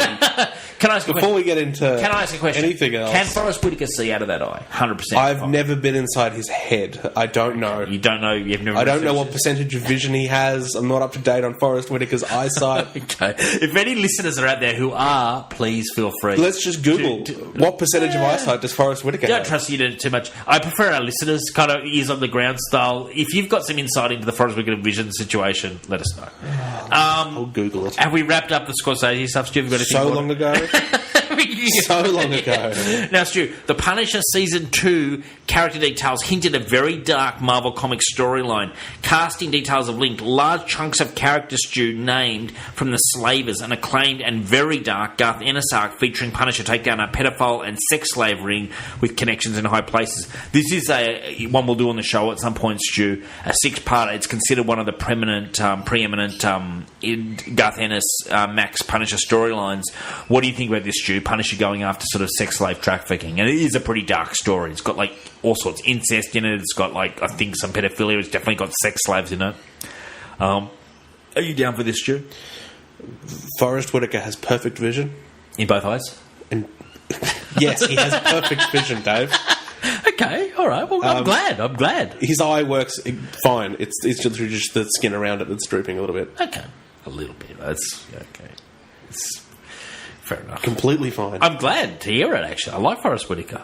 Yeah. So, Punisher. So no need for listeners to like call in now. Please call in. If everybody tells Dave to shut up, then maybe. Stu, returning to the Slavers? Yes, returning to Slavers. Punisher suits a dark story. Yeah, I think Netflix is the perfect medium for them to go dark, and M-rated, R-rated. Yeah. I don't really have a problem with this, as long as they're... For me, it's a case of being careful to make sure the audience knows what's going on, but never seeing anything, never... Oh, yeah. They're not going to... Like, dude, they could do this in a very ham-fisted way and make it really obvious that they're child sex slaves. You're not going to see any scenes that are, like, illegal or something. It's not a snuff movie sort of thing. No, I'm not saying that, but I don't want to see them, like, abusing kids in the movie, like punching a kid in the movie or things like... No. Like, you could do that on film. You can legally do this on film. I think, from memory, it's mostly sex slaves. Like, so, they take... women some of whom I'm sure are underage, and it's sex trafficking. And Frank kind of stumbles into it, and he gets a connection with one woman, and then he goes crazy. It's a pretty cool story. Yeah, I think as long as it's done with a kind of a classy way, then I don't think anything wrong with the content. I don't think there's anything wrong with the platform. And remember, this was, I don't know if you've been listening to my YouTube videos on The Punisher, the most recent one. And thank you for all those people who've been listening and watching the YouTube videos. The most recent one I did on Punisher was our most popular so far. And I was saying it's about time that Frank went after pedophiles, sex slaves, and gangbangers. He's had enough time flying around in the Iron Man suit. You know what I'm saying, Stu? Let's get back to the streets. Let's get back to blowing away the creeps in the inner cities.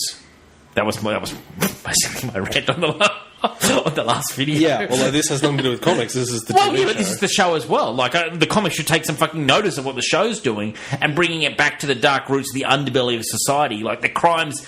Like, I'll put it this way. Gun violence is up. Drug violence is up in the inner cities. These problems haven't gone away. We whitewash them away. We pretend they don't exist. Look, personally, I think... I'm going to say you're not going to like this, but right now, this is the worst time for any Punisher talk. We've just had a mass shooting in a school. The last thing the world needs right now is more guns. Okay, but like... And a superhero that walks around with guns shooting people. Well, the season 2 is not coming out tomorrow. I know, but look, for me, Punisher is from a society that's gone. He was massive in the 80s. And 90s. Kudos. It's 2018. We need to move on from this dipshit hero. Oh, Stu. He spends his time shooting people in the face. We just saw 17 children killed because someone decided to shoot them in the face. We need to move away from this as a society, and Punisher is holding us back. Oh, come on. I disagree. Punisher's not the root of the cause. Punisher's not the biggest problem. Yeah. And, it's a reflection of society is all it's a reflection of an outdated society. It's no longer a reflection of this society. Well, I hear your point, though, on the school shootings, that is terrible. But that's nothing to do with this storyline, Stu. Like, this storyline is about hunting down pedophiles and sex slave traffickers. I mean, they deserve to be killed, in my opinion. Yes, but I don't think they deserve to be shot. I think that's the biggest difference. You refer more sort of the Batman approach, like Bookham sort of thing. Yeah, pretty much every other superhero is basically what I'm saying. I hear your point. I mean, we're not going to get into a huge debate on it, but I hear your point, and I understand. I agree with you. It's horrific about gun laws and just the shootings in general. I mean, we don't need to get political on this show because we've got people on both sides of the divide on those issues. And look, you and I are on different sides for a lot of the political issues. We don't generally talk about politics on the show. Sure. For a good reason. Like, you and I have one thing in common above everything else, which is comic books. Sure. That's predominantly what we talk about. Yeah. And when we're talking on the Signal, that's we where don't spend a everyone lot of else time is on listening politics for. ever, do we? I would have thought. Not really. We have like once, maybe. I don't know. Yeah, in general. But no, I mean, Stu, I do want to make that point, though. The stuff in the schools, I mean, we've mentioned it before, just in general, like terrorism and school shootings, they're absolute heartbreakers. They're very saddening. Extremely saddening. They are, and I think that's regardless of what political divide you're on. It doesn't matter where you stand. No one is for this kind of gun violence. No. Nobody. I think the solution depends on the political. Unfortunately, in the States, they just have.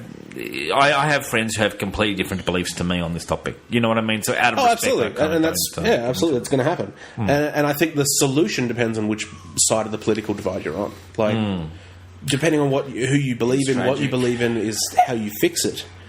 But no one's arguing that there's a problem. Oh yeah, there is one. Yeah, there just is one. And I feel like at the moment. Oh, okay, so you're saying, back to your original point, you think it's the wrong climate for Punisher, basically. The dark tone and the story is absolutely fine. On Netflix, it fits. Yeah.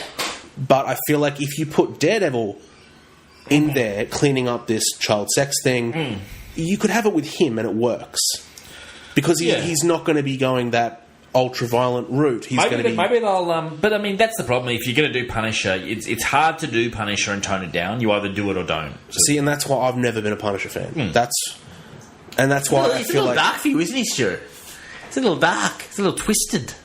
He's a little violent, too. It's not so much the violence, though. Like, I don't mind... Jessica Jones gets violent. If you've read any of her R-rated comic books, very violent. They get into a lot of these kind of really dark subject matter areas. I don't mind exploring it, to be honest. I think it's worthy of discussion, frankly. I mean, and there is a lot of violence, there's a lot of sex, a lot of drugs, all the sort of stuff that some people find abhorrent. Some people like Friar Tuck don't enjoy. But to me, these are all things... I'm not one of these... I rarely get offended, unless it's child sex stuff like that. See, I rarely get offended by the content, though. Okay. Nothing wrong with that. The problem is how the Punisher is going to... His reaction. Resolve that conflict. His reaction is very kind of like... for want of a better term, extremely militaristic. He normally is above politics, but if he does weigh in, it's often fairly right-wing politics, if he does weigh in his but it's not even the politics. It's the fact that he's going to try and solve this by adding more guns to the problem. Sure. And at the moment, nobody on Earth is saying we need more guns added to this problem. I hear you saying. I think a lot of heavily right-wing leaning political people in America are saying... I still want to have access to guns, but maybe make it harder to get access to these guns. Or, unfortunately, a lot of what people in the States do, and I don't mean to offend any of our listeners, but a lot of them tiptoe around the issue, to be honest. If they're hardcore, like open carry supporters and stuff, they I mean, look, you're never going to find someone that believes in 100% of the policies held by right-wing politicians, 100% of policies held by left-wing politicians. Oh, no. Most people are shades of grey, and they live somewhere in between. You're not going to agree on every issue. I find it very hard to nail my politics down, to be honest, to people. Yeah, to like political parties and stuff. I find it's what do you call it? It's almost like a lie, a con job.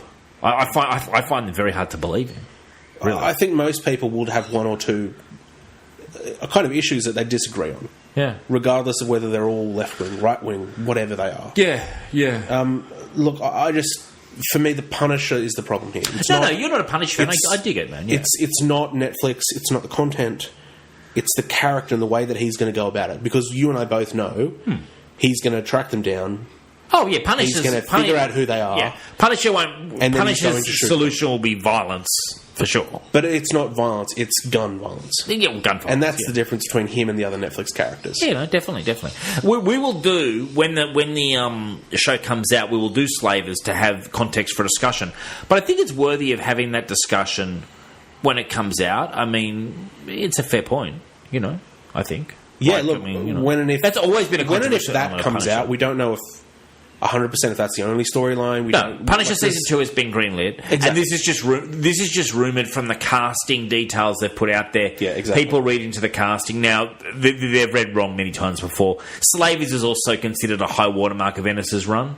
So, of course, Punisher fans will always bring Slavers up because they're sort of crossing their fingers that it gets done. So there's a bit of wish fulfillment in this news as well. Anyway, Transformers franchise, Stu, is to be rebooted. A new deal between Paramount and Hasbro gives the toy company far more creative control. After the underwhelming box office last night, it appears the studio is primed to reboot the series following Bumblebee, Stu. Fucking hopefully for the better. Yeah, I don't know where they can go with it. That's what I'm kind of questioning. Have you ever been a big fan of... I always liked Transformers as a kid, like a lot. Like I was actually... Oh, yeah, I had a bunch of Transformers toys. I watched the animated show. Loved it as a kid. I've never been a big fan of the actual visual representation of how the Transformers... They sort of look more like alien techie in the movies. Maybe that's just a holdover from when I grew up. They looked a bit more... They weren't sort of so... You know how Megatron looks like? You look at it and you're like... it's a very distinctive look. I don't know. It's just I've never been... Apart from the first Transformers movie, which I genuinely enjoyed, I've never really connected with any of the movies. I know they've made a Yeah, I really enjoyed the first Transformers movie. I thought that was really good. I didn't mind the alien tech. I thought... that movie gave me a lot of hope, actually. And then the second one, I was like, what am I watching? And then each one, I was like... I'm just not enjoying this at all. Yeah, I watched the second, didn't enjoy it. I tried to watch... I think I got halfway through the third and just walked out. Yeah. Which is rare, isn't Actually, it? I didn't see it in cinemas. Yeah. I didn't even bother. I rented it on DVD or bought it on DVD or something. I watched half of it and just left. I couldn't get through it. It felt like a very empty experience the further it went on.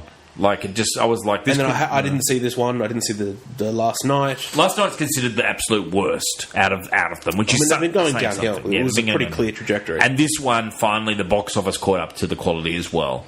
I think it made $607 million, which is actually low by Transformers standards globally. But it would have had a couple of $100 million as a budget, though. Yeah, heavy very, CGI, very expensive. Very expensive. Massive actors as well. Like Michael Bay's now walked away from it. He's in our next news item, actually. Michael Bay's walked away from it, so he's no longer involved with the franchise. Yeah. So a reboot... I mean, God knows what they do, Stu. The thing is, a lot of people out there, and shout out to Connor, Into the Night Moon podcast, he's a huge... Transformers have a huge comics fandom as well.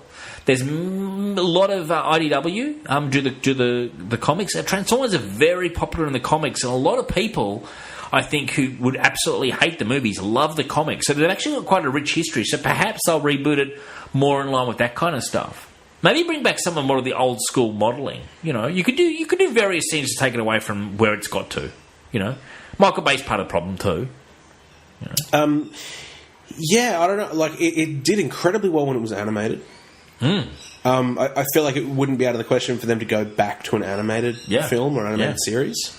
That'd be cool. And get a wide releasing animated film. I'd watch that. So would I. You could get amazing voice actors involved. You can get some serious press going. Definitely.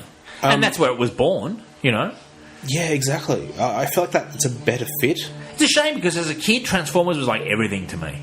I was totally... And the first movie was genuinely good. The first Transformers live-action movie was genuinely good. Will you see Bumblebee, Stu? Because that's going to be the final cap on this whole thing. This apparently set in the 80s. Look, it's still connected to this franchise. I'm out. Yeah, I'm out too. I've checked out of this franchise a few movies ago, and I'm not getting drawn back in. You're not getting drawn back in. You're a man of integrity, Stu. You must don't belong in the signal at times. You've got some integrity about you.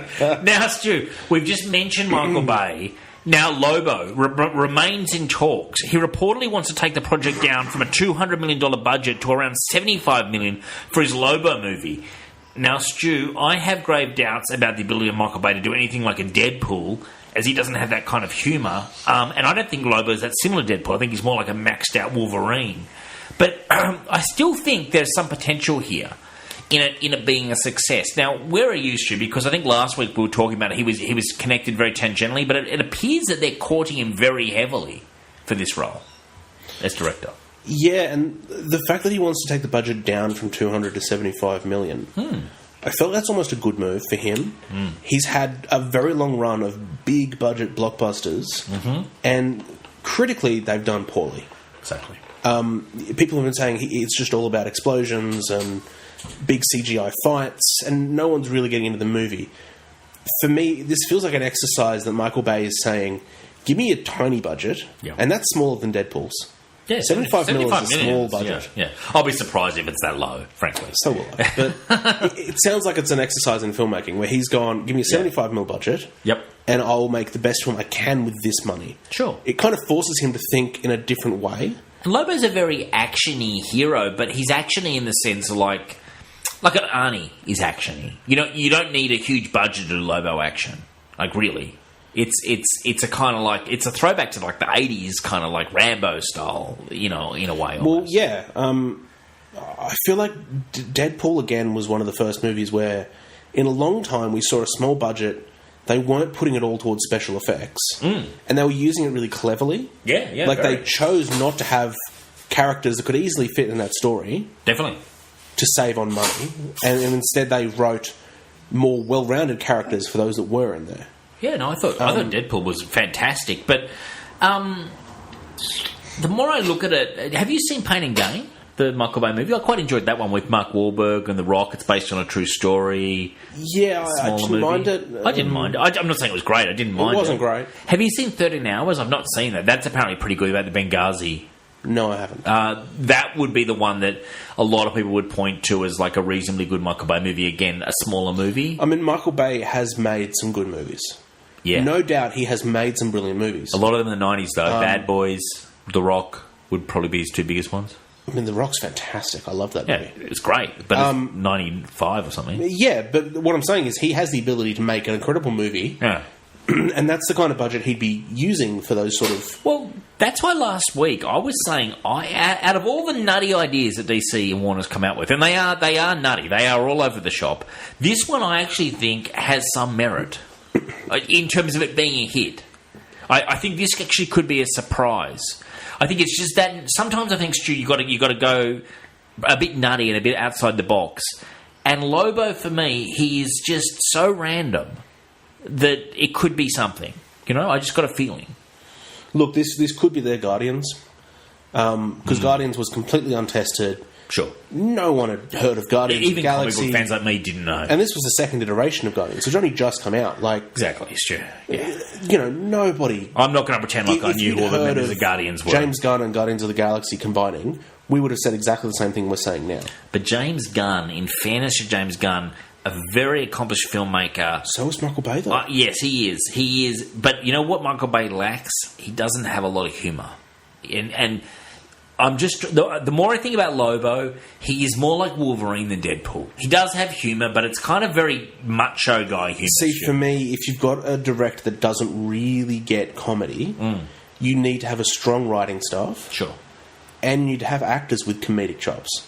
Yeah. And not a lot of actors have them properly. And you need a big actor too, like Lobo. It's like a wrestler, like it's The Rock or someone or Jason Momoa. It's a big guy. See, The Rock could pull off that level of comedy, but he's already signed to Black Adam. Would it be hilarious if they just switched it? And after all this bullshit about Black Adam, I could almost see Mark Wahlberg playing Lobo. But he's not that big. He's pretty big. Is he? I always thought he was like a small guy, but very. He's not built, hugely tall. No. But I mean, they can fix height in. Could play it. Wouldn't be a bad idea. He's got the build. Yeah. Okay. He's certainly got some personality. Mark Wahlberg can turn on his acting when he wants to. Yeah, and he's got comedy. He knows. Yeah, he's actually a pretty funny actor. Good delivery.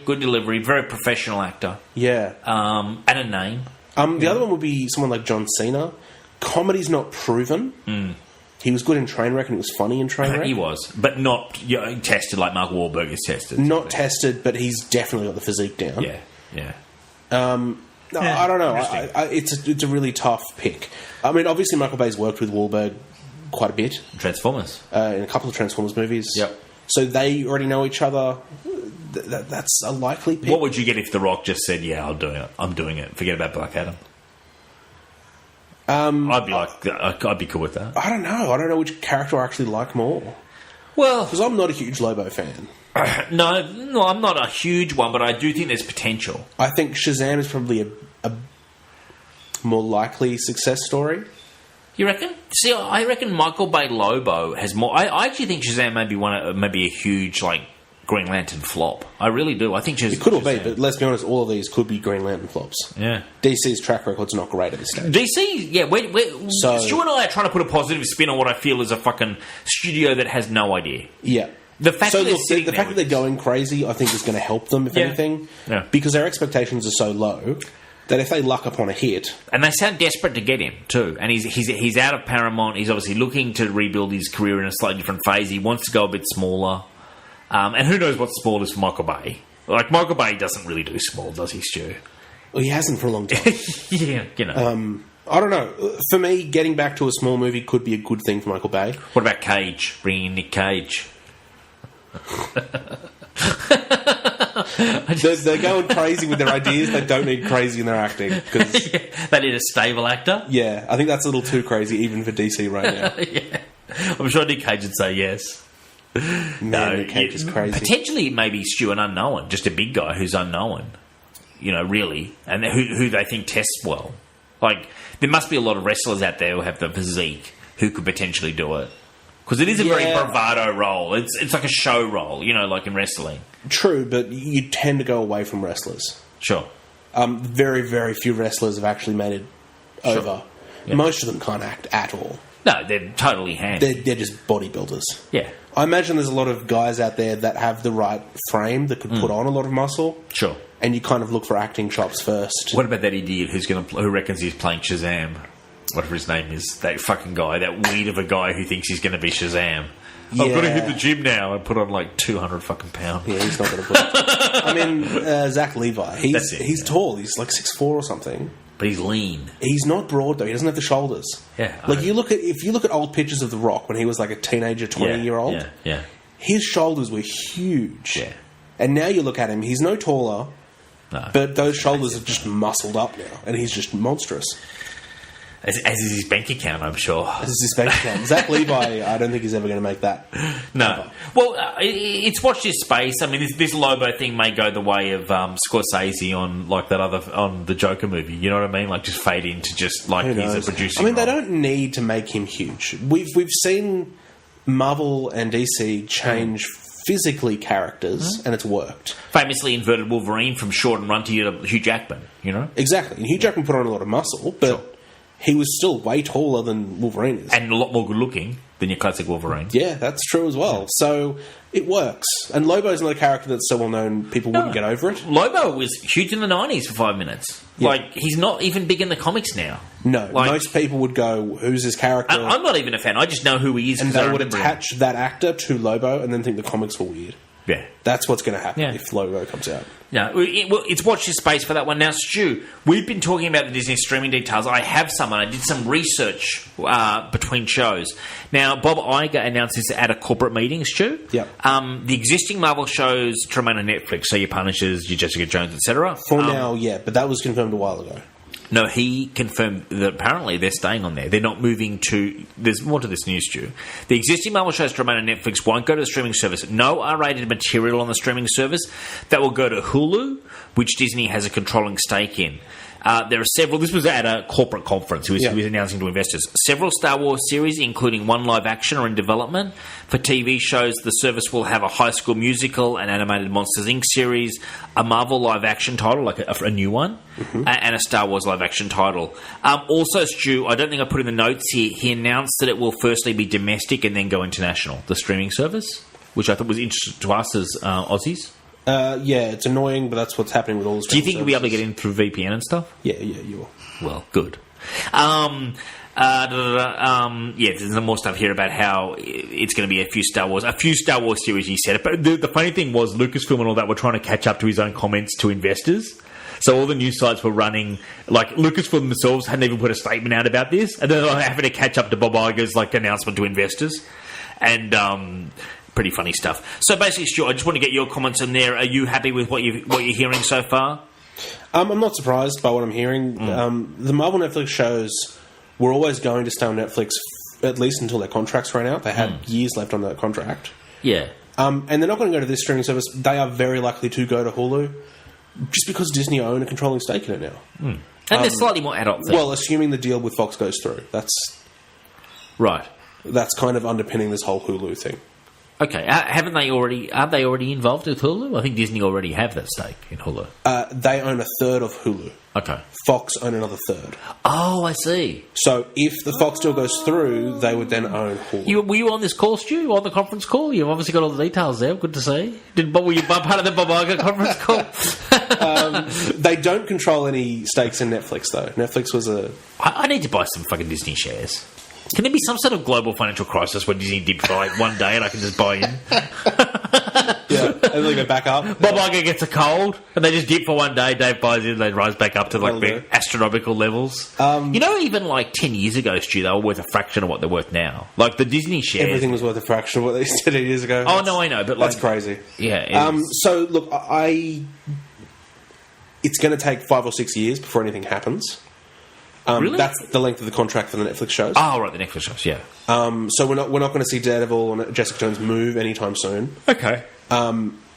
When or if it does happen, they'll move to Hulu and it'll be... potentially they'll age out and have different shows anyway by then. You know? Well, who knows if those shows will still be running. That's what I'm saying, yeah. They may have just ended the shows and then all the seasons that are obviously on Netflix at all times disappear, jump over to Hulu, and they're just sitting there. Okay. Cool. That doesn't surprise me at all. The idea that there's going to be several Star Wars series, we've reported that they're going to do 2 different trilogies outside of the Skywalker. The Game of Thrones guys and Ryan... What was his name? I've forgotten his name. Ryan Johnson's doing one and Dan and Dave are doing the other. Okay. So, look, the idea that there's going to be a bunch of live-action TV shows I think is cool. Yeah. The animated shows have done really well. Please give me this live-action show. Lucas talked about it from fucking 20 years. And it never happened. The show about like the criminal underworld, Stu, and the bounty hunters, etc.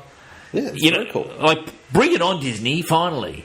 You know? I feel like what's been holding them back so far is the production value you need to make it look like Star Wars. Yeah, some big Star money. Wars is expensive. Sure. If you look at Netflix right now, they just released Altered Carbon a couple of weeks ago. Oh, yeah. We're about halfway through that. It's good stuff. Yeah, the production value is so high. Can I just say a lot of boobage in that as well? There's a lot of nudity in that show. A lot of male and female nudity. Yeah, there's male nudity. Yeah, there's something for the ladies out there. But I was impressed by what I was seeing. Just overall, it's a show.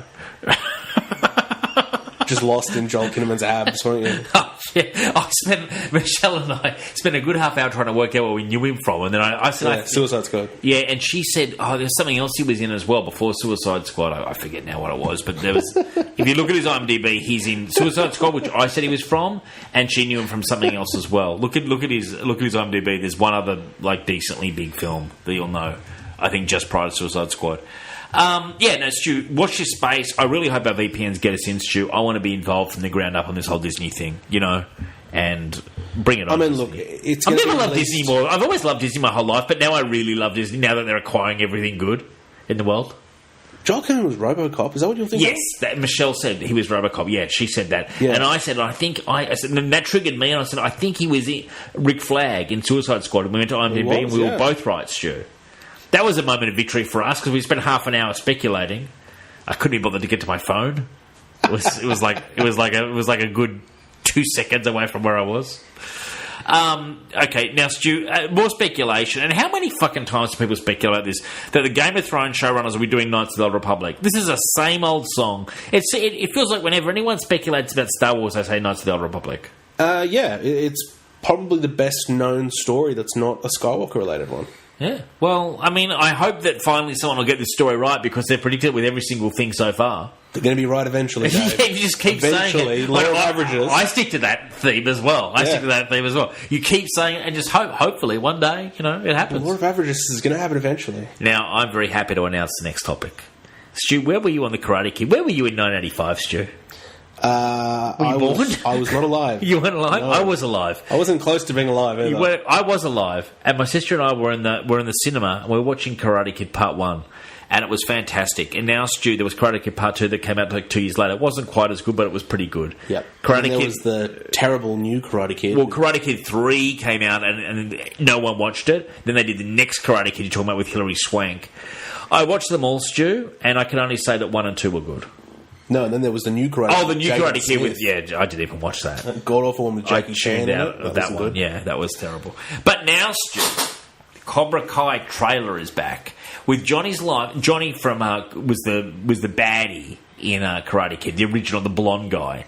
With Johnny's life taking a turn for the worse, the first Cobra Kai teaser sees flashes of him reopening his old dojo stomping grounds. That doesn't sit well with Daniel-san, who has since been leading a picture-perfect life as a family man and a successful car dealer. So Ralph Macchio is back. And basically, did you watch the trailer?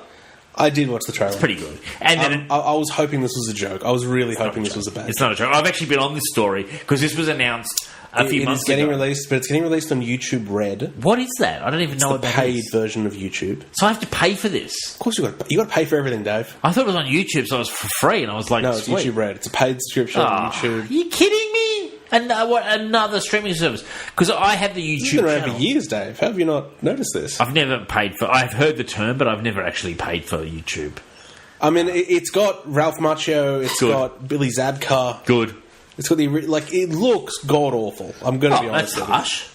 Gee, Billy, whatever his name is looking his age. Exactly. He's got a lot of work done. Aged terribly. Ralph Macchio doesn't look too bad. It looks pretty bad. Well, you know, they haven't aged well. Your career's not in good shape if you're Ralph Macchio. Neither of them careers on is an amazing YouTube Red. And now all of a sudden they're in a YouTube Red version, and they're reigniting old rivalry. I don't know what's. Well, I was reading into it more. Apparently, Johnny's the bad guy, and he's literally like a septic cleaner, and his life's really taken a turn for the worse. Like, his son doesn't believe in him. And I think his son or someone at his school is getting bullied pretty heavily. And they come in and he reopens a dojo, Stu. If you remember the end of Karate Kid, he sort of seems to be a bit redeemed slightly at the end of Karate Kid, that character. After he gets beaten by Daniel-san, he actually does praise him, if you remember. There's a bit of a redemptive arc there. Well, he was never the... I didn't think he was ever the real villain. It was more the dojo that was the villain. The leader was the real bad guy. Yeah, exactly. He comes back in 3 to settle old scores. But he's been like a little shit of a kid, though. He beats him up and stuff, man. Like, he was like the school bully. Yeah, but he was always a conflicted villain. He kicks at the ankle and stuff, man. Yeah, but then he's doing that because he was taught that way, not because he... I know. Well, Stu, you're writing a pass. He was the conflicted villain. I think you should be watching this show because, this is for the fans of him. I'm not going to watch this. Where's Daniel-san in this? I'm not paying for this. This is going to be shit. You know it's going to be terrible. I think it will be pretty bad. YouTube Red generally... I've never seen a show on it, ever. I mean, what's ever been on it? Anything that I would know? Not unless you watch a lot of YouTube. I mean, I watch some YouTube for my channel, and that's about it. And I've certainly gotten ads for this YouTube Red shit. I've never paid for it. But do you know any big YouTubers? No. Anyone that's become famous from YouTube? Only those fuckwits. Like the jerk-offs like Logan Paul and stuff. Like those morons who... So he's got a YouTube Red channel? Yeah, I only know the ones who become, scandalous. I don't follow them. I just know they exist. Yeah, it's a lot of those sort of... Yeah, fuckwits. That basically. Level of personality. The guys who are, killing ants and stuff, or, I find it horrendous, frankly. The other day he was killing chickens or something, or he was doing some sort of animal cruelty thing. I think it's horrendous that he's earning money for it. Logan Paul, and he was. Yeah, he's one example. He's a dipshit. But yeah. Most of them aren't dipshit. No, I understand. We should get the Signal of Doom on YouTube, Red. Is there a way to make money on this? Yeah, it's a subscription-based service. Okay. Because okay, all right. Well, let's not write off YouTube Red completely. I mean, the Signal of Doom is on YouTube, but I'm writing off YouTube Red. But I don't know. I'm just kind of confused. I'm in a state of confusion, Stu, because I want to know where the story's going, and I want to see scenes with Daniel-san. Honestly, this feels like these two aged actors, have desperately been trying to get any script of theirs. Yeah.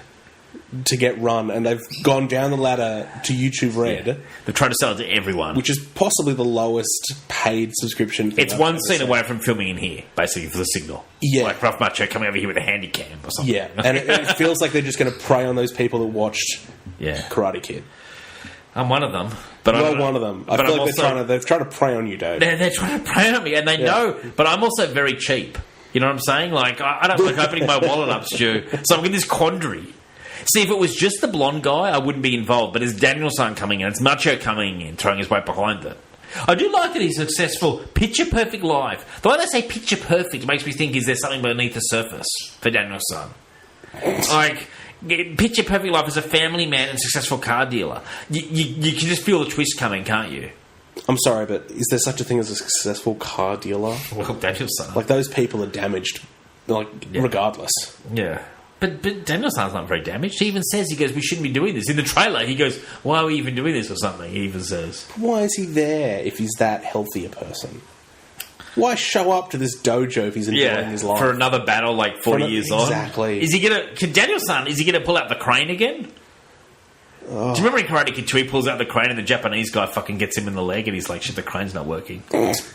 I remember being in the cinema getting real worried. Like, what's he got? What's he got if he's I can't pull the crane out? Anyway, enough about Karate Kid, because I could stay on this topic for a long time. Oh, we have. Now, Stu, you'll be interested to know, I was researching last week about Donald Glover. Donald Glover is voicing Deadpool in the animated series. Donald Glover was tailor-made for the world of animation. Deadpool was tailor-made for the world of animation, and star Donald Glover is finally opening up at the anticipated series. Could you possibly say that any quicker? He'll be giving voice to the Merc with the Mouth in a new animated series, a series he's working on with his brother Stephen Glover. Donald appeared at the FX press tour to talk about season 2 of Atlanta. I mean, how often do we hear Atlanta get brought up on this show? Only because of him and Zazie B. Yeah, I know. And his upcoming work on Solo, a Star Wars story. But he also mentioned his upcoming work with Deadpool and the main goal of that series. So, basically, Stu, we do have confirmation he is voicing Deadpool, which you did query last week when I brought this up. Yeah, we knew he was involved, but until this article came out, he wasn't confirmed as a voice actor. I wonder if they heard the signal was on the case, and finally a reporter's fired this question in. So, sometimes I feel like the reporters don't ask the hard questions, like, are you voicing Deadpool? Is it that hard? You'd say yes or fucking no. Yeah, I don't know. I don't know if I like this, though. Why? What? That he's voicing Deadpool? Yeah. Who did you want? Ryan Reynolds? Well, yeah. Ryan Reynolds in an ideal world. Or Nolan North, who does a very good job in all the animated shows. Thank you. Look, for me, Deadpool is such an iconic white character. Ooh, going racial. And all of a sudden you've got a black person voicing him. Well, Stu, I think colours are relevant if you're voicing. Well, no, but he doesn't sound like a white person. Wow. Controversy on Signal. Really? Have you ever listened to Morgan Freeman and gone, that's a white man? No. And you've never listened to a white guy and gone... I'm trying to think what Donald Glover sounds like. I mean, I would have thought his voice is fairly generic. I don't know. I also don't know what voice work Donald Glover's done. Frankly, I don't know. I think he's got a very, very, very good speaking voice, Donald Glover. I could see him doing it. He apparently, more in the article is apparently they're going in their own direction, they're doing their own thing, which is always a fucking, like sign off for... We're doing crazy shit with the characters. We're going our own fucking way here. Yeah. Like, we're doing whatever the fuck. Let's hope fucking Will Smith's son isn't involved. Because he went his own fucking way with Batman, if you recall, in the white sheet.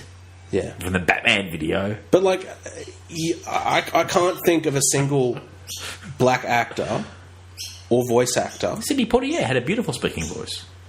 ...that you can't tell... Sidney Poitier. Sidney Poitier had a classically... Sammy Davis Jr.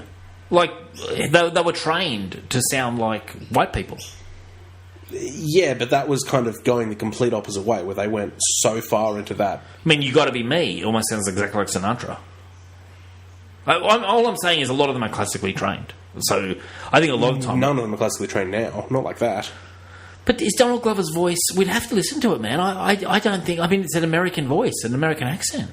Yeah, but have you heard any of Donald Glover's work? Like, yeah, Community. I've watched almost many, many episodes of Donald Glover on Community. I don't know. Like, for me, that it's a step too far from Deadpool. Yeah, okay. Like, he's been voiced multiple times. He's been in the comics. He's always had the same... I mean, they're not going to do Bill Cosby or something, you know? Like, they're not going in... I get what you're saying. Like, I hear your point. It's interesting. I mean, I'm sort of open to it, though, because that's the beauty of voice acting. Like, people can do different voices. I also have never heard Donald Glover do a voice. I've just heard him do Donald Glover. I mean, he did the voice of Miles Morales in the new... Okay. Animated Spidey movie that's coming out, and the trailer's out for that. Okay. You saw the trailer for that. Yeah, well, I can't remember how he sounds.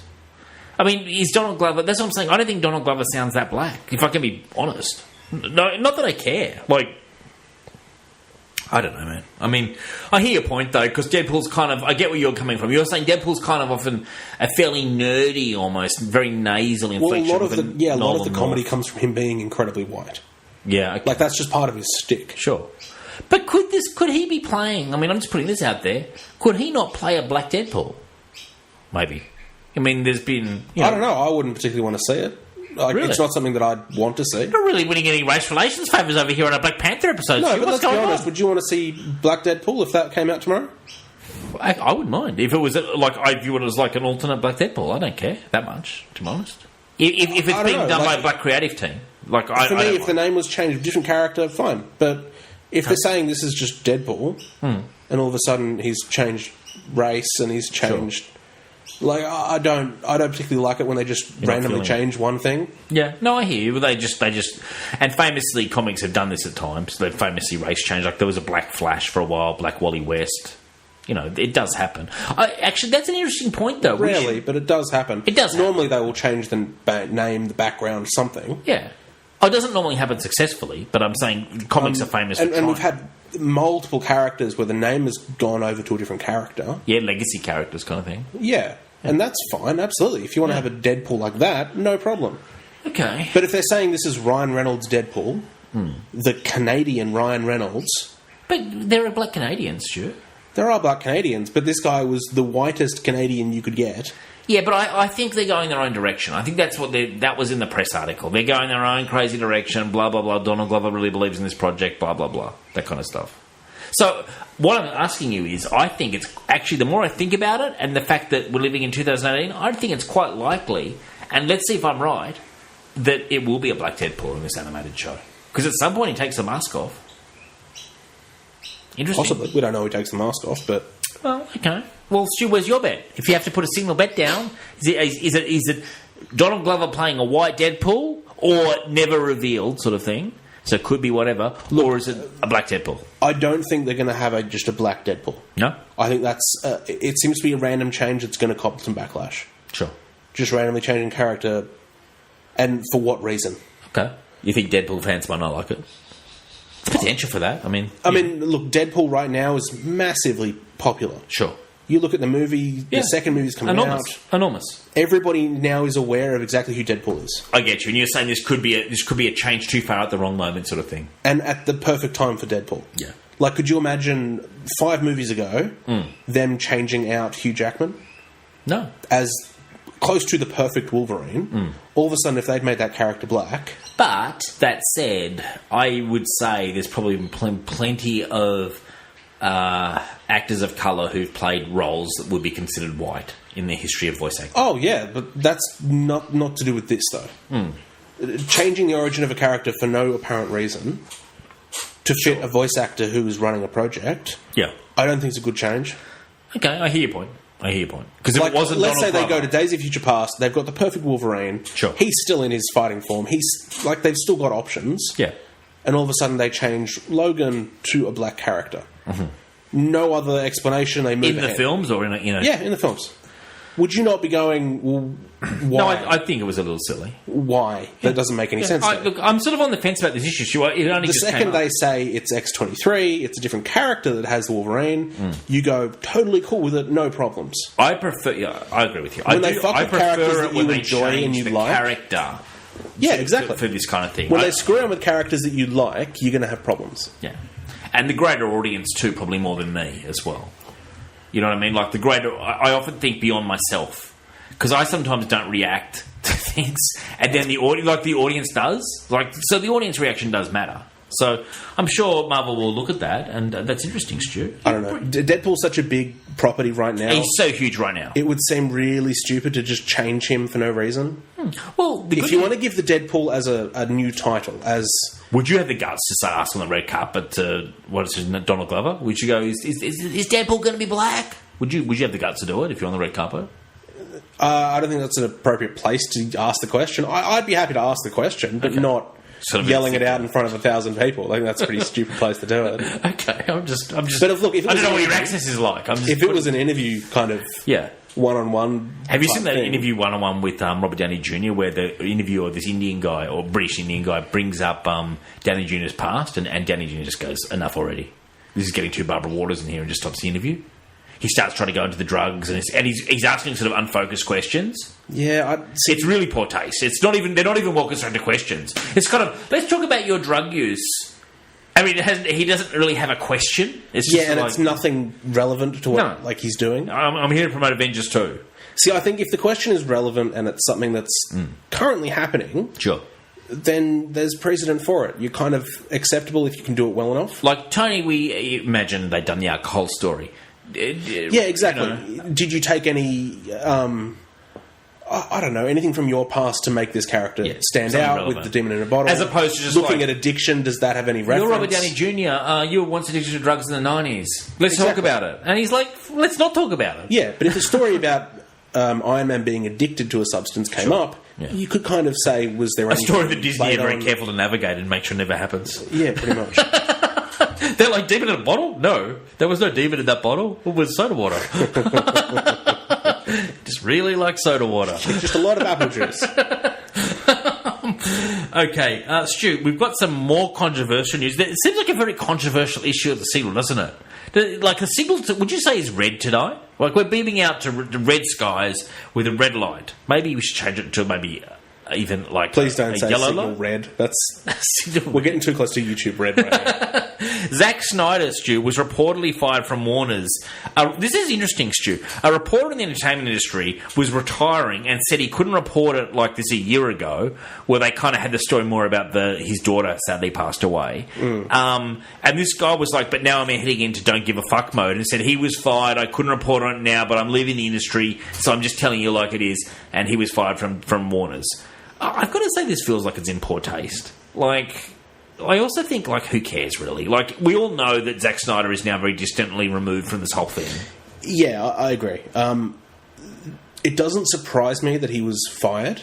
No. I feel like, given the scenario, they gave him another way out, which was just take time and don't come back. Like, your moneys have made money, not as much as we would want. Your movies have made money. Like, here you go. You know, here's a way out of this. Oh, look, they were trying to push him out the door. Yeah. This, unfortunately, unfolded in that his daughter committed suicide. Sad. Very sad. And that was kind of everyone's save face. You leave, we get someone else in. No one ever has to know that, we were going to fire you anyway. Some reporters come out and said, I can make a story out of this. This whole thing about how, like, it's his last day on the job, and it's like, well, what an unprofessional last day on the job. Like, to me, like, you're a nobody and you've gone out with a fucking nobody comment. Like, no one really cares. I mean, are people like rolling around in shock? It's stupid. I really hate this kind of style where people are just like, I've got no more fucks to give, so I'm just going to cover up all the intimate details. It's like, if that's the best news you had, you don't have a lot of news. Yeah. Look, it is news that Zack Snyder was fired. Like, if that report had come out at the time... Oh, yeah, that would have been big news at the time. But he didn't have the balls to do it then, Stu. Well, no, but he would have been under, like, a gag order from... Well, he was trying to make out like it was too hot to report on or something, or editorial or his corporate overlords or something. Well, like I said, like, Warner's and DC would have been saying, no one reports on this. Sure. This is a safe face. Yeah. You leave, we don't fire you. So I feel like there would have been gag orders involved. And pretty full on, though. This guy's probably going to get sued to some extent, or the paper's going to get sued, and now he doesn't care because he can just walk away from it all. Yeah. To as far as I'm concerned, a very anonymous life. Like, I didn't care about this guy before, I don't care about this guy now. Pretty much. To me, this is like the guy who... You always hope that you'll get that guy at work who just tells everyone where to go on the last day, and this is that guy, isn't it? Yeah, basically. Except instead of, like, pissing off Janet, he's pissed off Zack Snyder. It'd be funny if Zack Snyder turned up to his house and just bopped him under the nose and then walked away. That'd be funny, wouldn't it? Yeah, I'd love it. Like, it's like...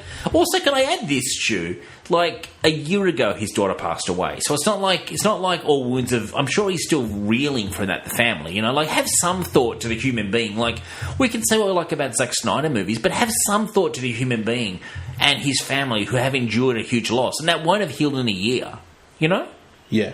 Like, that's the other thing that I'd like to fucking remember. There is a person connected to this story. Stu, this is interesting. Do you like Simon Pegg and Nick Frost, Stu? Have you seen I love it. Their Cornetto trilogy is incredible. Yeah. Well, guess who got into it, like, over the last week or two? Me. And so I haven't always on the current affairs. I haven't seen the last one, but you know what I've been watching, Stu? Have you seen the show Space they did with Edgar Wright? So that was the show they did before they did like Shaun of the Dead. I'd seen Shaun of the Dead and Hot Fuzz and loved them, but I actually got hold of Space, which is their original UK show they did 2 seasons of. I've just watched season 1. And I've also got The World's End to watch with Michelle. Is The World's End good? Yeah. Yeah, I've not seen it, so I enjoyed Shaun of the Dead and Hot Fuzz. For me, Shaun of the Dead was the best of the 3. Shaun of the Dead is my favourite so far. Yeah, I don't think that will change. Okay. It's a good movie, but I still think Shaun of the Dead is probably number 1. Well, anyway, the news is they've reteamed for Slaughterhouse Rules, a new movie starring them set in UK. I think it's set in some sort of like a boarding school or something, mixed in with some sort of apocalyptic scene. Look, I also enjoyed Stu Attack on the Block or something, I think it was called, with Nick Frost. Have you seen that? Which one? I think it's called Attack on the Block. It's Nick Frost is in it, like aliens attack this block in the UK. I don't remember that. Oh, it's worth a watch. It's not Simon Pegg involved, but Nick Frost is like the lead guy in it. It's pretty good. I think it's called Attack on the Block. Came out like probably almost 10 years ago now. A very entertaining film in itself. Now, we've also got, Stu, but I thought you'd be glad to know that I've caught up with popular culture once again. Yeah, well done. Thank you. Right back up there with 2008. I still need to know... Thank you, Stu. I still need to know what's going on with the thongs, apparently, or flip-flops, or whatever the story was, in Black Panther. That was a mystery to me. I actually thought they'd go right over my head. What are those? Yeah.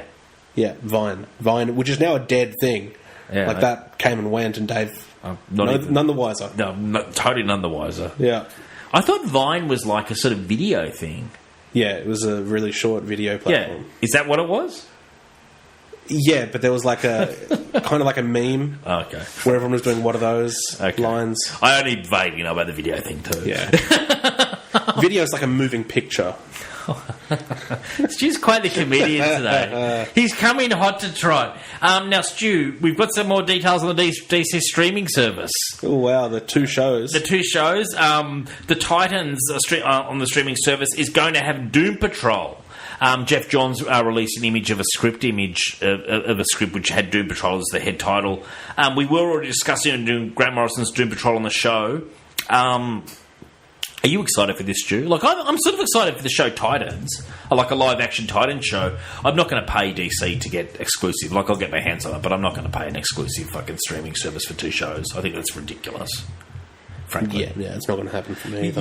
CBS do it for the Discovery show. CBS All Access or whatever it's called in the States. That's how you get the Star Trek Discovery show. So hardcore Star Trek fans have paid en masse to get access to Star Trek Discovery, which is available worldwide on Netflix, but not in the US. So I honestly think it's an absolute con job, Stu. Like, you're paying $10 a month for one show, when like you're paying Netflix like what, $13 or something for all those shows on Netflix. Look, let's be honest, they're not going to be releasing a streaming service with one show. That is not a streaming service. Sure. That's just them paying for a show. But I'm saying CBS All Access is their premiere show is Star Trek Discovery in the States, and it has other stuff as well. Yeah. But that's their lead dramatic show. Yeah. So, I mean, what else is going on the streaming service, Stu? So far, we've heard of 2 shows. What I'm saying, like I said, it's unlikely to go ahead unless they combine with Warner's and they have a Warner's streaming. Like we've said this before. You did say that. This show. In fact. And I agreed with you then. It was a good point then. You did, yeah. Half an hour ago it was a good point. It's even a better point now. Dave. X-Force is revealed in the Deadpool 2 trailer. And talk of Shatterstar, Stu. Another Rob Liefeld creation. Yeah. Okay, so we think this is like a pre-X-Force team-up. Sure. What we see in the trailers, they're kind of standing at the edge of an aeroplane about to jump. Yeah, it's a quick cut. There are a few characters in there. Who's in this, Stu? Have you Googled it? Have you done all the hard work? Because I haven't. I did. There was a brilliant video done by Emergency Awesome, a YouTube channel, and he breaks down all the characters. Good. Domino B1. Well, yeah, Domino's in the front line with Deadpool. Terry Crews is off to the right. It's not 100% confirmed who the characters are. Sure. It's very likely a couple of them will die in the Deadpool movie and then be replaced. Because obviously Cable's not in that shot. No, but he'll be very much in X-Force. But he is in X-Force. So this is kind of like a pre-X-Force X-Force. Is that movie 100% happening given the Disney deal? Is that still greenlit, still going ahead? Yeah. Excellent. Good. Fucking good. That's actually good news. But Shatterstar is in there. I don't even know who Shatterstar is. I know it's a Rob Liefeld 90s thing. I've never read anything about it. Like, it's a really full-on 90s Rob Liefeld creation before he went to Image, I believe. Yeah, I know very little of Shatterstar. Yeah. We're not really... that was a really 90s period, really hyper art. It was very successful, and it led to guys like Liefeld going over to Image because they were so hot at the time. He earns plenty off Deadpool with his contract, apparently. He's got a very good contract for Deadpool, so he's earning plenty out of this. And frankly, you know what? I say good luck to him, Stu. When I think of all the comic book creators who've been screwed over and paid a pittance for their work, it's good to hear of someone who's actually earning decent money off his creation. Yeah. So look, trying to break the still image down, we see 5 people standing on the bridge. Okay. Deadpool and Domino, we know. Yes. Terry Crews is there. We think it's Bridge, GW Bridge, who was with Cable in Six Pack, which is an old team. Yeah, which is Cable's like sort of mercenary before X-Force thing. The 2 in the background we don't know. Shatterstar is a rumoured one. Sure. The other one that's rumoured is Zeitgeist. Okay. An absolute cool name. An absolute nothing character who died in the very first issue he was in, along with Negasonic Teenage Warhead. Cool. Who's famously gone on. Exactly. Yeah. So, could be he's also the most likely to die. Sure. Zeitgeist is a cool name.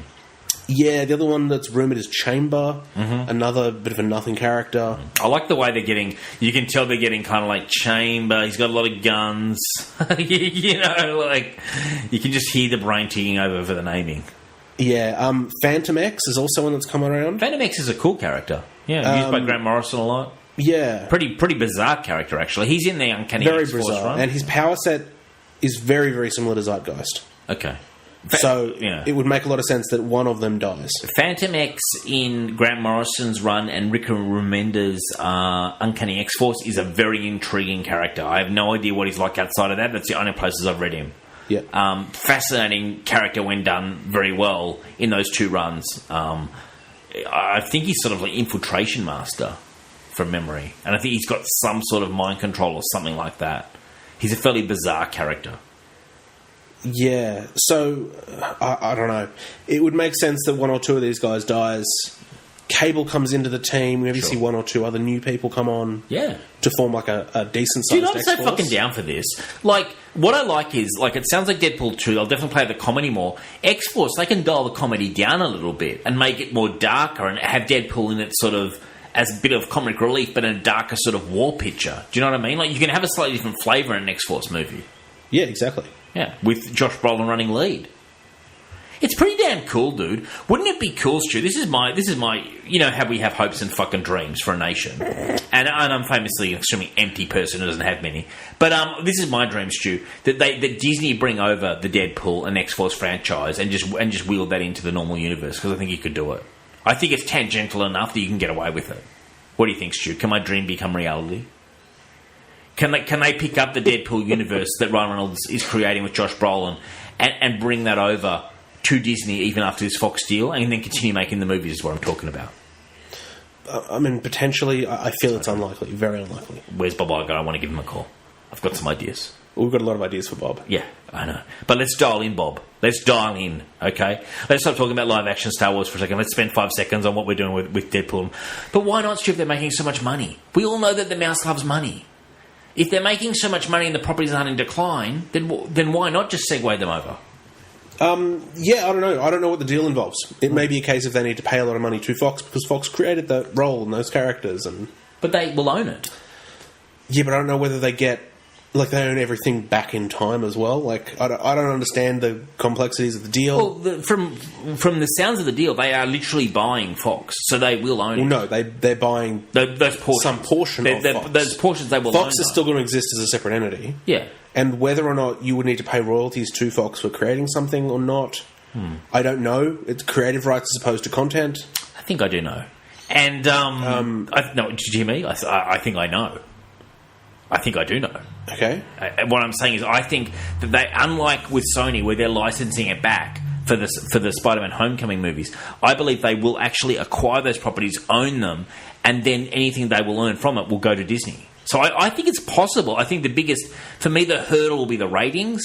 Whether this will... Because I just said, oh, yeah, if it's the right project, we'll look at an R-rated. But to me, that's code for we'll never do an R-rated. You know? Like, sometimes when people corporate speak and go, oh, that's always a possibility, it's like, that is not a possibility. It is, because if the deal goes through, they'll own Hulu, and Hulu is a platform where they can do it on. Mm-hmm. They don't want to run R-rated things with the Disney logo. But I'm talking about Disney an R-rated movie. Like, Deadpool's a movie. Well, yeah, but you can run a movie on a streaming service. Without a cinema release, though? Like, why would you not cinema release Deadpool after it's making... Assume it makes huge money. Assume Deadpool 2 is a huge hit. Disney do not want their brand associated with the R-rated movies. Okay. Those two things are very conflicting. Disney has always been child-friendly. I think that's a huge loss, though, Stu. Because they could also... That's what I'm saying. It's very unlikely that this will continue. Okay. I think it's very likely it will just end. That is very sad. And they'll reboot, they'll restart, they'll It's do rare. something else. I report the news. And it's like a sort of a guy doing the Vietnam news who goes, this news has actually touched me. The news has just come in that a village has been killed. I'm actually saddened to report this news, Stu. Normally I report the news like a robot. Nothing worries me. But this news actually, it breaks my heart. It's possible. It's not impossible. It's just... I'm going to title the show, It's Not Impossible. This branding behind it doesn't work. Yeah. Man, I just think bigger than a brand sometimes. You know, like, I would ask Bob. I would say, Bob, this movie could break $1 billion. Why leave $1 billion on the table? Why leave $1 billion on the table, Bob? Just put it out there. Let the kids enjoy it. Like, let's be honest. It's not going to make $1 billion. That's well, it might. It might. It might. Deadpool broke every record for an R-rated film. 880. Okay. Well, let's say it makes 800. It's still 800. Yeah, that's good on a smaller budget too. You know, as opposed to your Infinity War and stuff, which God knows what the budget is on that. Because they're very cagey about that. I mean, look, we've seen movies released. We've done Bright from Will Smith, released on a streaming service, no cinematic release. Yes. Cloverfield Paradox came out. Yes. Netflix released, no cinematic release. But would you want Deadpool to go to just streaming? You're a Deadpool fan. I would rather have Deadpool than no have Deadpool. True. That's a good point. Like, if my options are don't have it or on streaming, I'd go streaming every day. But what about Disney creating, like, I believe they've had at times, like Touchstone Pictures and stuff, like companies that are under Disney, owned by Disney, but just different segments that did release R-rated stuff. Like, Touchstone related stuff that was higher than PG, and that was owned by Disney. You know, so a separate division to release these movies, basically, is what I'm saying. Yeah, I feel like that's basically what they're acquiring things like Hulu for. But like Touchstone Pictures is a good example. They released many films in the 80s and 90s that weren't PG rated. They were R-rated films. They got cinema releases owned by Disney, but they didn't have the Disney branding because they were branded as a different company, a different division. I don't know. Look, Bob said he's not doing it, so... Well, no, he's not doing it. He said he possibly might do it. Yeah, and what did you say that meant? No, I think that means it'll never happen. Exactly. I've been in enough corporate fucking meetings to know exactly what it means when they say, we're not married to this, and it's like, that means you are married to it. Yeah. It's a sad day, though, Stu. That's the only piece. Like, last week we were saying, I asked you, were you worried about a monopoly? And neither of us were. But I am saddened to hear that this acquisition may mean that the Deadpool movies may just be sort of like ended when they seem to be in their prime. Just because of concerns over rating. As we know it. It's not the end of Deadpool. Sure. Like, Sony lost Spider-Man as we knew it, but now there's a new version of Spider-Man. Sure. It's better than the others. So you're trying to get me to see the sunny side of the street, aren't you? I don't know. There is no news here. We have no breaking news on this. Well, it's speculation and discussion, Stu, sometimes on the signal. And that is not news. Thank you. We have no news.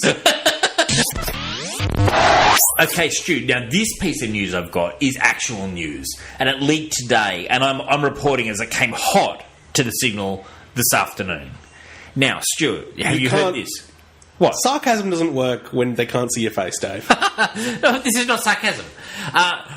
news Really? leaked. Breaking news from 1998. No, it leaked out today. Yeah. It leaked out today that Sony in 1998 passed on acquiring the lion's share of the Marvel properties. The price tag was $25 million, as Marvel was close to bankruptcy at the time. The Sony president at the time commented nobody was interested in any of these properties beyond Spider-Man, who they paid $10 million for, and famously made the Sam Raimi movies, and then the Amazing Spider-Man 1 and 2.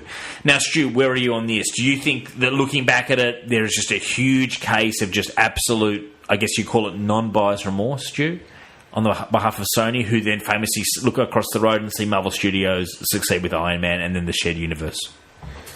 Yes, they would be kicking themselves for not having that property. $25 million. Even if all it did was stop Disney and Marvel from having the property. Yeah. Remembering $25 million was a hell of a lot of money back then. Sure. Considering that Spidey cost $10 million. Yeah. Spidey's massive. From a desperate Marvel, too. So that was probably a good deal at the time still, because Marvel was desperate. Exactly. Having said that, Sony would not have done the Marvel films justice compared to what Marvel did. Yeah. Although they did do well with the Sam Raimi movies. They were very successful. Yes, the first one was. The second one was. Third wasn't. And the Amazing Spider-Man reboot, those two movies were okay at best. But financially, the first... What I'm saying is they were successful. But I don't had think... 2 out of 5. Well, like it's not a great track. Spider-Man 3 earned the most... We've covered this before on the show. Spider-Man 3, worst one, made the most money. Yeah, but... Out of any of them. If that was the beginning of a universe, would you want to see the next movie? Because I wouldn't. No, I think Sony would have struggled to do anything like Marvel have done in building a shared universe. You continually say with these movies that it's about the money. Well, in terms of building a universe, it is not about the money. Look at DC right now. Every one of their films has made money. It is not a successful universe. I would say that if you'd launch with, like, it's a what if. But let's say they did acquire the properties, and I heard the list today reported, and it was most of the ones we know. You know, it was most. You'd expect Iron Man, Hulk, Thor to kind of be the front runners. Yes, exactly, and it was. Now, let's say... And Cap, obviously.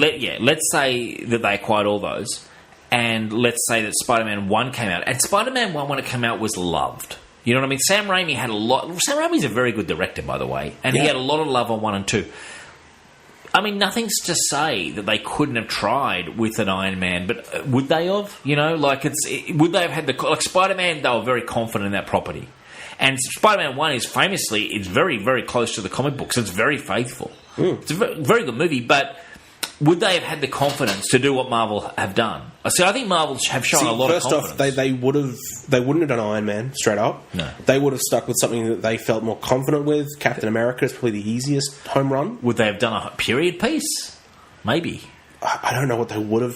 I mean, it's pure speculation on what they might have done. It's interesting. I feel like they would have gone with a Cap first, maybe a Thor. Just because they're more accessible to someone without a massive budget. To do Iron Man well, you've got to have a pretty substantial budget. Yes. And the Hulk, it's very hard to get the Hulk right in film. And I don't know if they would have had the Hulk rights in that deal because Hulk was sold to Universal. So who knows if that was part of the deal. Well, the distribution rights were sold, but the Hulk wasn't. Wasn't he? I thought, no. Because Marvel had the rights for the Hulk, but the distribution wasn't theirs. They reacquired those. They reacquired those rights. But there was a period where Marvel didn't own the rights to the Hulk films. They reacquired them. They reacquired them since. But, you know, the Ang Lee movie that came out? That came out shortly after, I think, the second or third Spider-Man. That was considered a huge disappointment at the time. That wasn't through Marvel. I think that was through Universal. I don't know. It was distributed. It was a Marvel. It wasn't Marvel. No, it wasn't Marvel Studios. It wasn't Marvel Studios. Marvel Studios didn't exist then, but Marvel still owned it. Okay, it wasn't distributed. Do the research. I'm confident I'm right because I remember some reports when Marvel did reacquire at least some portion of the rights to Hulk, which was much more recently. Anyway, they did have them though for the Incredible Hulk. You know, the Ed Norton movie. The Ed Norton. By that point, they had reacquired them. Yeah, but they still didn't have any distribution rights. Exactly. Which is why we still haven't seen a Hulk solo for Exactly, Stu. I don't have any confidence. Look, I'm sure Sony wish they had a DeLorean and could go back in time and buy this for $25 million because as you're beyond the films themselves, it's what has happened for Disney. This has become like I think it's earned over $3 billion so far. the Marvel movies for Marvel Studios and Disney. Oh, it's got to be more than that. Something like that. Like the 2 Avengers films have made them $2 billion. Yeah.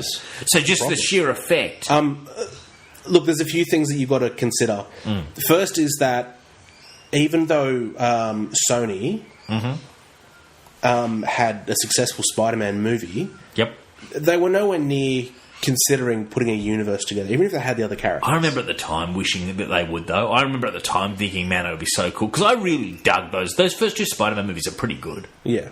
You know? But if they'd wanted to, they could have spun out a Spider-Man movie, a Venom movie, then a crossover. Like, they could have tried to spawn a universe over the properties they had. They could have done Spider-Verse, basically. And if it had happened now, I think that's the way they probably would have gone. Yeah.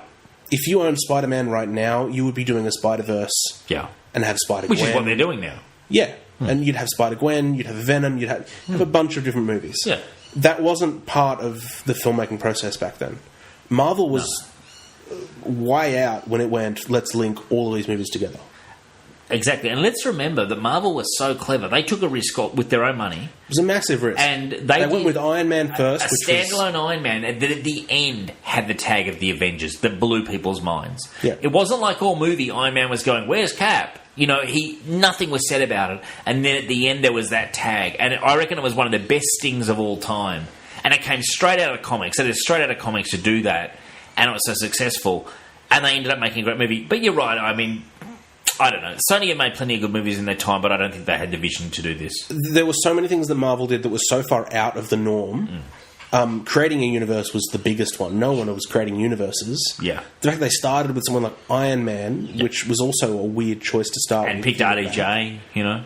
Going with Robert Downey Jr., who was almost untested after the rehabilitation process. Oh yeah, he was. Yeah, he was in careers. Brilliant actor. Yeah. Substantial breakdown. Yeah. And then almost untested post-breakdown. He'd done, like, Kiss Bang Bang. He'd started to rehabilitate, but he had no hits behind him. Exactly. Yeah. So they took substantial risks, and it all paid out. Yeah. Like, all of them just... They won big at the casino show, didn't they? Sony was not going to do that. No. Sony had successful movies, successful Spider-Man.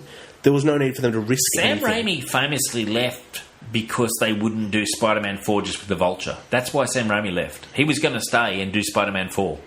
And that's where it fell apart for them. And that's when they started, okay, we'll do Amazing Spider-Man. That's the only reason we got Amazing Spider-Man, because Sam Raimi left. They were quite content to do, despite all the criticism of Spider-Man 3 and how unhappy he was with Venom, because he didn't want Venom in that picture at all, he left from doing Spider-Man 4 because he wanted to do Vulture, which is a classic story of Stan Lee's, one of Stan Lee's favourite characters. And they said, Vulture's too old, we don't want to do it. And he was like, well, I don't want to continue making movies for you guys then. Yeah. And walked. And took with it, you know, all the... Again, it's a risk. They didn't want to do that. Yeah. They wanted to have a young actor that would sell tickets to a young population. Yeah, yeah. Like, a lot of younger teenagers will go and see a movie if their favourite actor's in it. None of their favourite actors are 80-year-old men. Oh, no, yeah, but... Like, this was before someone like Magneto had really shone. And we had an older actor that was bringing in young audiences. Well, Magneto, I mean, in fairness, like Magneto, what's his name? Ian McKellen had played Magneto. Like, X-Men 1 came out before Spider-Man 1. Yeah, but Ian McKellen wasn't beloved by a really young audience at that stage. He was pretty good as Magneto. It's Gandalf. Gandalf was after that, wasn't he? No, Gandalf was like for the first Lord of the Rings, Fellowship of the Ring, was... I don't know exactly when, but it was early 2000s. And let me think. X-Men was like 99. Spider-Man, the first one was 2000, or around 2001, because they had the Trade Center problems. And then Spider-Man 2 would have been 2002, 3. Yeah, they've certainly done at least 2 X-Men's, if not 3, by the time Sam Raimi had done Spider-Man 3. When was the first X-Men? 98? Yeah, Spider-Man, 98 going into 99.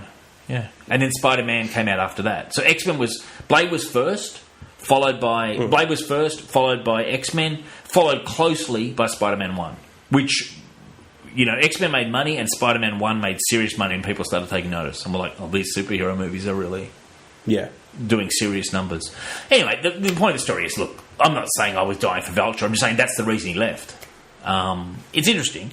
And that's what led them to recast. And then start to slowly get more ambitious. If you recall that Sinister Six movie they had, I still think, like, honestly, that Sony, if they're willing to create this Spider-Verse, need to incorporate Spider-Man into it a lot more. I really do believe that. I think that there's legs in it. We've got a story coming up here, Stu, about Silver and Black. And I think if you're going to go deeper and deeper into creating Spider-Verse, you need to have Spider-Man. And if that means paying a lot more money to the lead actor, it means that's what it means, you know? Yeah. Now, Stu, this is interesting. Lindsay Beer and Geneva Robertson Dwarvert, I'm going to say, are on board to... that's a guess. Are on board Warrant. to... What is it? Warrant. Okay. Are on board to pen the screenplay for the adventures of the mercenary Silver Sable and sometime cat burglar martial arts badass Black Cat. Hollywood Reporter reports the screenwriters on Tomb Raider, Captain Marvel are doing the Silver and Black screenplay. It's going into production in March, Stu. I'd love to be on set for this. Rumoured that it's Silver Sable's movie with Black Cat having a smaller role, and as we know from previously, Kraven the Hunter was rumoured to be a villain. There was news the other day that one of the directors wanted... the guy who directed Black Panther wanted Kraven the Hunter and was told we don't own him by Marvel. He wanted to get Kraven the Hunter in Black Panther.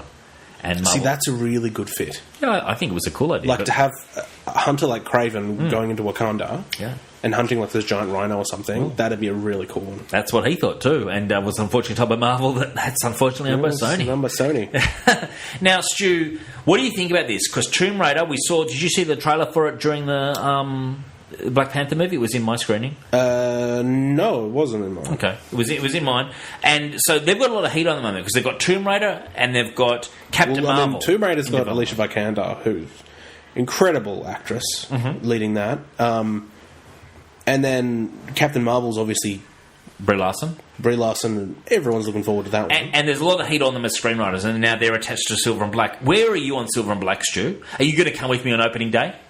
Is it going to be a double date? MJ might come as well. Triple date. That's hot. I don't know, man.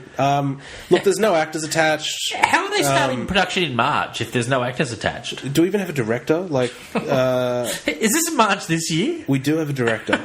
Are they just hiring off the streets, Stu? Can I put a wig on and play Silver Sable? Yeah, it's sketchy, right? It just feels very rushed, you know? Yeah, I don't really... Remember I said, I want to say Bella Thorne was one of my... I remember I said Naomi Watts for Silver Sable and Bella Thorne for Black Cat. We'll see. I remember that fan cast, one of the first episodes of The Signal. So, they do have a director, Gina Prince Bythewood. Okay. Who has done nothing I recognise at all. If you don't recognise it, I won't. She's a writer more than anything else. Okay. As a director, she has done... She did one episode of Cloak and Dagger, which is yet to come out. Jesus. Beyond that... Nothing. Wow. Nothing here. So they've got it cheap. Well, look, I mean... She did one episode of Everybody Hates Chris. I've seen that. Okay. Well, look, dude, no one knew who the Russo brothers were, you know? Before Winter Soldier. Like, it can happen. It can happen that you've got good directors, and at least they're taking a chance on a female quite possibly. director. Look, at the moment, it's an untested director for me. Are you excited, though? I'm kind of excited by this. There's no cast. There's no... How are we starting in March? What are we in Feb?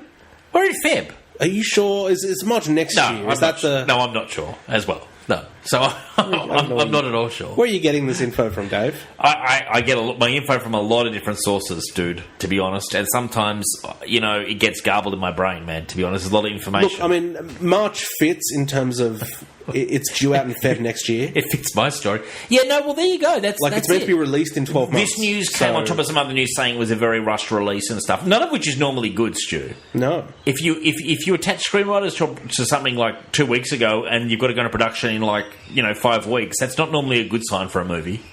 I mean, who knows? There's a likely, if they're going ahead with the production, they've probably got all these people signed up and they're just not releasing any details. Okay. They're waiting till they get a trailer cut. And I imagine they're waiting till post-Infinity War. I imagine Sony are pretty serious about this, though. Like, they're hoping to get sort of like a sort of female buddy cop sort of thing going on with this. Yeah, but I think there's a bit of politics involved in releasing details for future movies. Sure. I know Marvel's releasing close to nothing at the moment. We know the end of this phase, but we know barely anything about the next phase of Marvel. Yeah, they've kept it very quiet, haven't they? Barely anything. We know of some movies that are most we know likely... Captain Marvel, that's about it, don't we? We know there is another Guardians film. There is a Guardians 3. And we're assuming now there's a Black Panther 2 and possibly 3. Sure. But we know close to nothing. I feel like that's going to change once Infinity War comes out. Because there'll be some story details in there which will point to... Yeah, a couple of characters are obviously going to die. We're going to get a couple of new characters, so... Who could you handle? Who's no problem for you to die? Like, if Vision or fucking Scarlet Witch die, that's a nothing to me. I'll take that hit thing. The only reason I don't want them to die is because I super enjoy Avengers Disassembled and House of M and that kind of storyline, which I think is a really cool storyline. Yep. What about She-Hulk, Stu? Throwing that one into the equation. I'd like to see her, yeah. I love She-Hulk. I don't particularly want Hulk to die for that to happen. No, I don't really want that either. I'd be okay with Cap dying.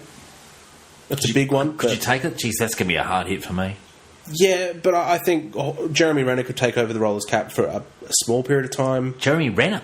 Yeah, Hawkeye takes over the role of Cap. What about Bucky or bloody Falcon? They haven't done enough. Falcon, I don't see it happening. Bucky, maybe. Dude, I frankly think Bucky or Falcon are much more likely to step into Cap. I mean, all three of them have done it in the comics. I understand that. But, I mean, Jeremy Renner, we haven't seen anything from Jeremy Renner in terms of... Yeah, but he's the biggest actor out of the three of them. True. So, biggest property there. True, but... If you offer him the role of Cap... Have you seen him in any trailer? Hawkeye? Is he in the trailers? Probably at some stage. I don't know. I haven't been looking that closely for Hawkeye. Anyway, but good point. So you're saying Cap, though, is what you're saying? Cap, I feel like... I'll take Cap before I really don't want to see it, but I think Thor could die. I don't want to see it. There is room for him to go. Not in my life. Tessa Thompson, I think, is amazing. She could take over the role of Thor. She could, yeah, for sure. We could also get a Jane Foster Thor. What I like is you're not mentioning RDJ, which means you think he's safe. Oh, RDJ is safe. He might step down as Iron Man, but he won't die. Yeah. Like, keep him around. Yeah, I think so. Yeah. It would be so foolish not to keep him around in Avengers Mansion. Oh, definitely. Organise. That's the one I'd have trouble accepting. Cap would be a huge hit for me, but I could see it in terms of a movie. If they wanted to get rid of him, they'd move him down to director. Mm-hmm. He'd maybe direct S.H.I.E.L.D. or something if Nick Fury goes. Mm-hmm. You give him a few years as that, and then you'd have Black Panther take over that role. Okay. And then you'd let him fade out, kind of thing. Oh, I certainly wouldn't be killing off the biggest breadwinner Marvel's ever had. No, definitely not. Now, Stu, here's some news. Jon Favreau was doing voice work for an alien in Solo. Sorry, I yawned through that. Ron Howard announced it over the week. Speculation, Stu, what could he be voicing in Solo? Obviously something he's just come in for and done over the last week. I doubt it's going to be a named character. Star Wars, the new Star Wars movies have so many... cameos you're just talking like a random at a bar from famous people that have just been at a bar or they've been... I was thinking like a bounty hunter, like Bosch or someone. The fact that he's only come in a week and done it all, I doubt it's a major character. Yeah, okay. Well, I mean... Greedo? Yeah, right. Why not? Why not, man? Oh, we're not going to see Jon Favreau show up as Greedo, surely. Yeah, fair enough. I get your point, though. You're saying this could just be a nobody who just sort of one line. We'll put it like Daniel Craig did the Stormtrooper in Force Awakens. Okay. The one that got mind controlled. That's a pretty major actor doing a really tiny role. Yeah. Also, the alien that Rey had to barter with for food. Yep, yes. The fat one, that was Simon Pegg. Oh, okay. Yeah, okay. But you wouldn't know that unless you heard, No, and I doubt many people know his name. I'm sure he has a name, but... Sure, yeah. I don't remember it. No, we don't know it. Yeah. But you're hardcore Star Wars. But that's Simon Pegg. That's a well-known actor. So you're thinking the same sort of thing for this. That would make sense, actually. Yeah. Yeah, okay. The other one that, the casino scene in The Last Jedi. Yep. There were several cameos from some pretty famous people. Obviously, the Leia's dog was in there as well, which I thought was cool. Some people were saying he could be playing Jabba. I think that's ridiculous. Yeah. Look, I can't see Jon Favreau playing a major character this late in the game. Anyone we could name, he's basically not playing. I feel like most of the named characters would have been credited already. Yeah. It's coming out a couple of months. Yeah, it's coming out very shortly. Yeah. This feels more like a favourite or a friend who just wanted to get one line in Star Wars. And they've just got to fill this feels like someone saying, can I please be in Star Wars?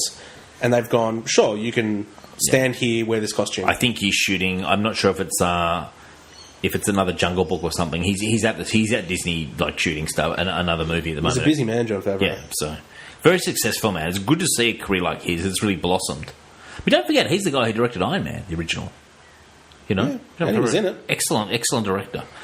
Stu, have you heard about this? This is kind of moving into comics news. Comicsgate. A ridiculous new attempt at blacklisting creators. Mostly they're focused on more progressive liberal types. But for some reason, Larry Hama, a well-known conservative and classic G.I. Joe writer, the guy who basically built the G.I. Joe franchise, Hama is a Vietnam vet and the man who built that franchise. I'd like to see these pricks tell it to his face that he's blacklisted. You know, he's a hardliner, Stu. And they've pretty much put on there anyone who's progressive, and it's like, don't buy their books. Another attempt at boycotting by angry comic book fans. Do you think it's a bridge too far, Stu? So, who is blacklisting these guys? It's basically a radical element of comic fans who just have created this. They're kind of fucking pissed off about something, and they've put together a list. Mostly progressive writers. You know, most comic book writers. A fair number of them are fairly liberal and stuff. And they've put together this list and posted up on the internet and on Twitters and stuff, and basically saying, like, don't buy their books, boycott their books, they're not about what we represent. But they've also included in their list, like, Larry Hama, who is a massive outlier and a hardline conservative and a Vietnam veteran and a guy who wrote G.I. Joe for, like, hundreds of issues and is loved by the, military and stuff. And I'm just like, these spineless worms, dude, would not do anything to your face. They'll encourage you to get harassed online, but it's ridiculous that this is kind of a story. I mean, I don't care who these people are. I don't care what they've done previously. If they write a good comic, I'm happy to pay money for it. Yeah, and I don't understand, if you're a comic book fan, what does it matter what these people do in their private lives? And also, if you don't like the story, you don't have to buy the next issue. Exactly. Like, you don't go on Twitter and, like, harass these people. And let's be honest, in this day and age, every comic is reviewed by someone before you even have a chance to read it. Sure. So you can go online and read a review, and if you don't like it, you don't even have to spend money on the first issue. Yeah, I've always been a big fan of, like, it's like watching TV. You don't like the show, well, don't watch it. Like, seriously. But we're now in an age where you don't even have to buy it to test it out. No. Like, there are reviews everywhere. If you don't like the story, then don't read it. Stop crying. Stop trying to go on about how you're boycotting people and telling others to boycott. Just simply don't buy the next copy. Exactly. There are confused a lot of things, Stu. I read through the boycott list, and there were some strange names on there. They've clearly got it in for some women creators and stuff. They've got a lot of twisted circuits in their brain, you know? It's a lot of garbage, really. Stu, Jerry Duggan finishes his awesome Deadpool run on Deadpool 300. I tweeted him personally, he wrote me back. This, to me, is one of the great Marvel runs. He's been doing it since Marvel Legacy, Stu. It's got to be 5 or 6 years now. It was 2012, wasn't it? So it's 6 years. Yeah, and Jerry Duggan, I mean, I'm such a fan of his run. We've spoken about it many times on the show. He's always been a pleasure to deal with online. He tweeted me back almost instantly when I sent him my, I was like, no, tell me it's not true, Jerry. And just a classy guy in general. He's doing a lot more work at Marvel. I think he's got a new Infinity Gauntlet story of some, he's got Infinity Countdown or something, Stu. The guy's a very gifted writer. He comes from a TV comedy background. Very cool. I think it's just great to see. Now, Stu, more Bendis details. He gave a long interview on Word Balloon to John Suntress. Apparently, Bendis was saying he turned down Wolverine and Deadpool. Marvel were throwing whatever they could, offering anything to keep him on, which makes sense. I mean, yeah, why wouldn't you? I mean, he's very talented. He's been a cash cow for Marvel, basically. Yeah, he has been. But look, I think Bendis has probably made the right decision. He's kind of done everything that he could do in this... Exactly. This side of the fence. I agree. Anything he's probably that interested in, he's probably done twice, And you're throwing Wolverine and Deadpool, unless you just craved to do more Wolverine and Deadpool, unless that was like your driving passion, like the character you've never been allowed to do. But he's done Wolverine. He did Wolverine in New Avengers. So he probably was like, you know what, all these DC characters over here, and they've set up a huge creative deal for him, Stu, that like all his imprints, all his independent work, or his creator-owned, is all shifting over to DC. So he's got a great deal over there. So it really must have just come down to him thinking, there's so many stories I can tell with Superman, with Batman, plus this great creator-owned deal they've got me. Probably they've lined up, Stu, for some pilot TV shows and stuff through Warner's. God knows what they've set him up with. Like, they've got like a lot of contacts there. It's probably a pretty sweet situation. I think it's going to be fascinating to see what Bendis actually does, like, you know, when he hits the ground running, because there's going to be a fair bit of pressure on him. Like, all eyes are on him sort of thing, to quote Tupac.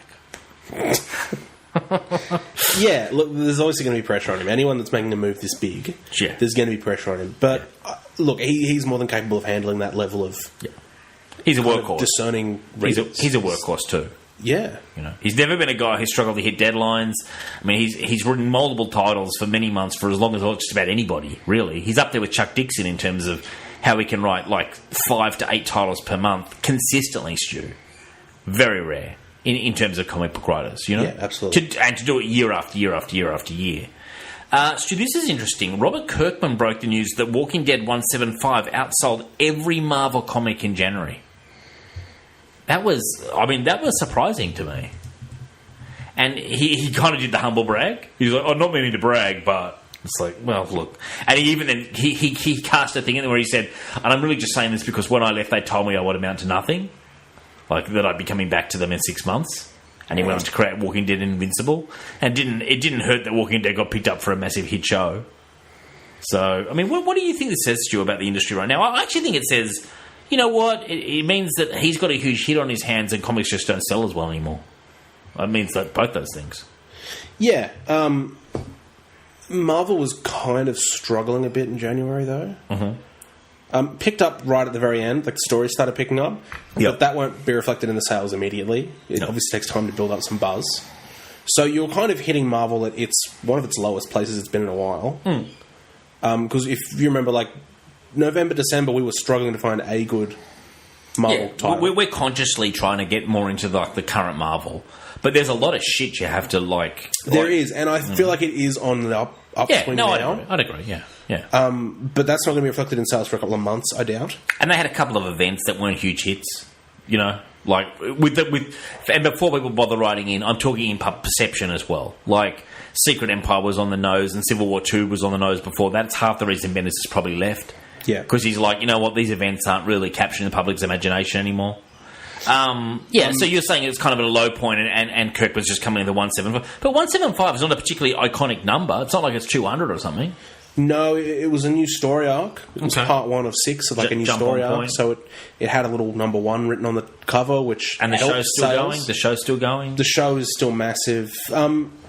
Good on him. Really I say good on him as well. Like a guy who I think this week, Stu, he also closed out Invincible, which has been a very successful run. I've actually got like about 9 or 10 of the omnibus versions out there. It's a pretty damn good creator-owned superhero title, Invincible. I read it when I first got back into comics with Ultimate Spider-Man and Invincible. I was reading them pretty much back to back. It was fantastic. And just this week, Stu, he's finished that series off. So he's closed it off. So he's actually, he's got he probably went for pretty focused on Walking Dead now then. Yeah, but I mean, for many years he's done them side by side. And Invincible was huge. And Walking Dead kind of overtook it because of the show. Yeah. It's interesting. Although I do feel like the show's starting to wane a bit. What, as a watcher of the show? Yes. It's still getting amazing ratings. Like, it's still getting a lot of viewers. But the hype that I'm hearing from friends that watch the show...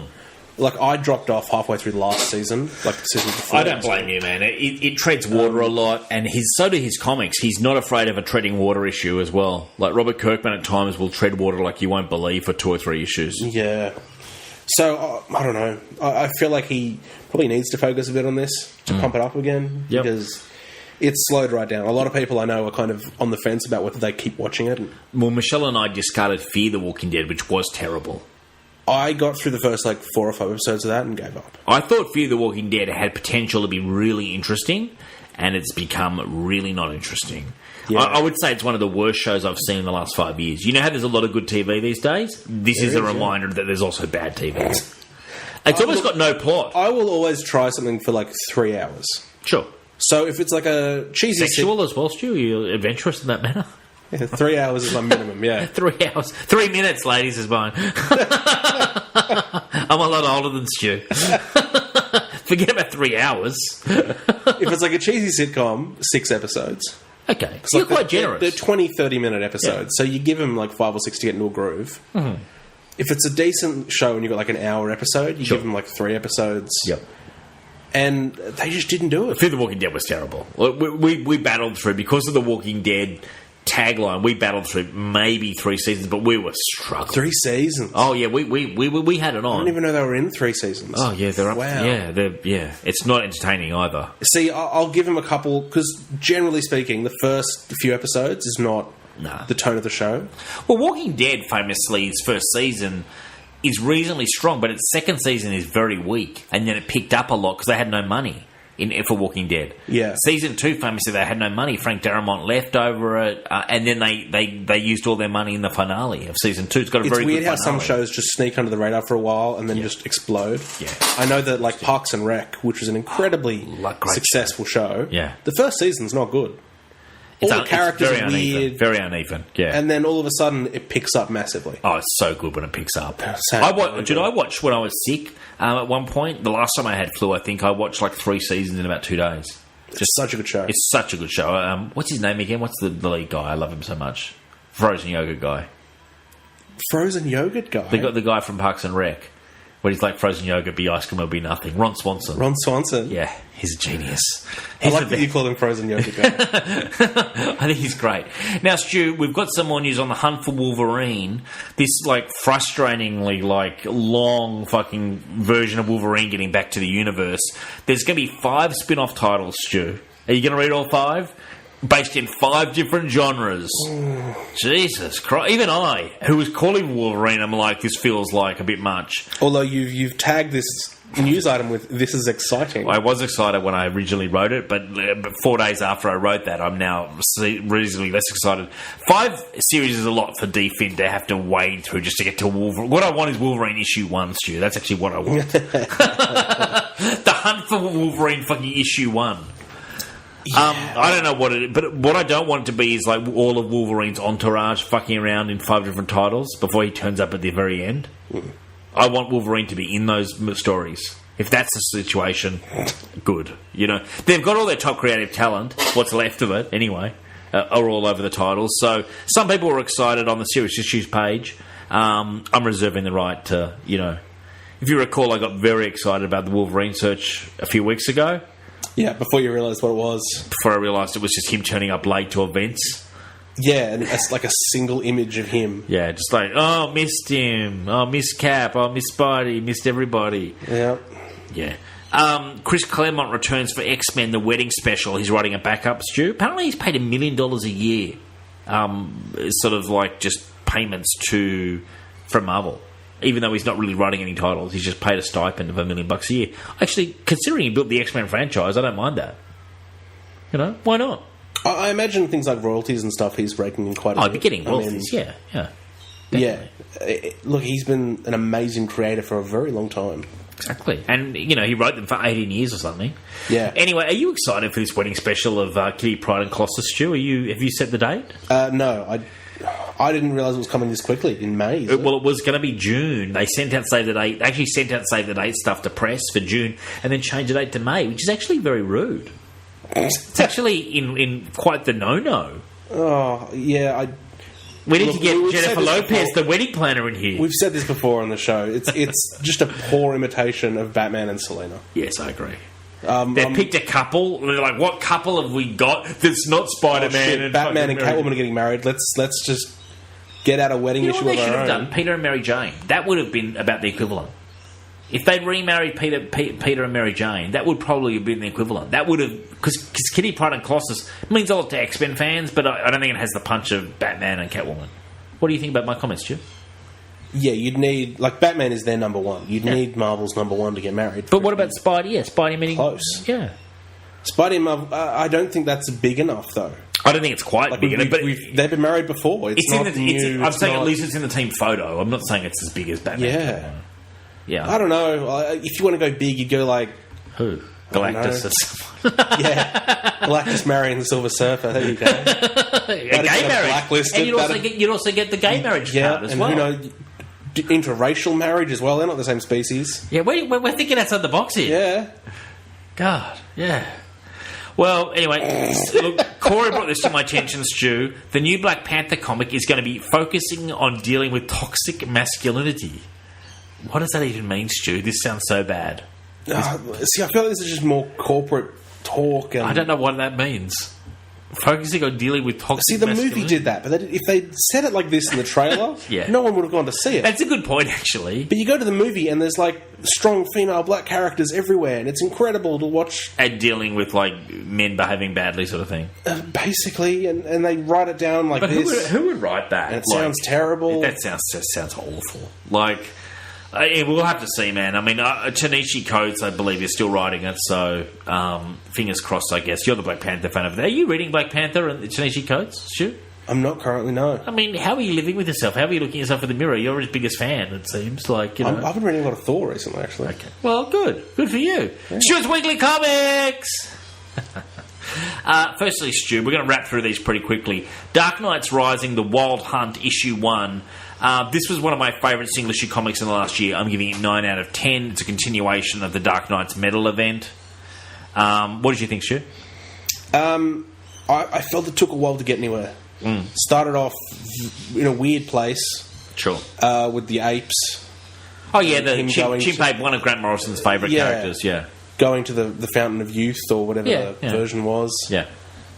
It took a long time to get anywhere. It was a little confusing at the start. Yeah.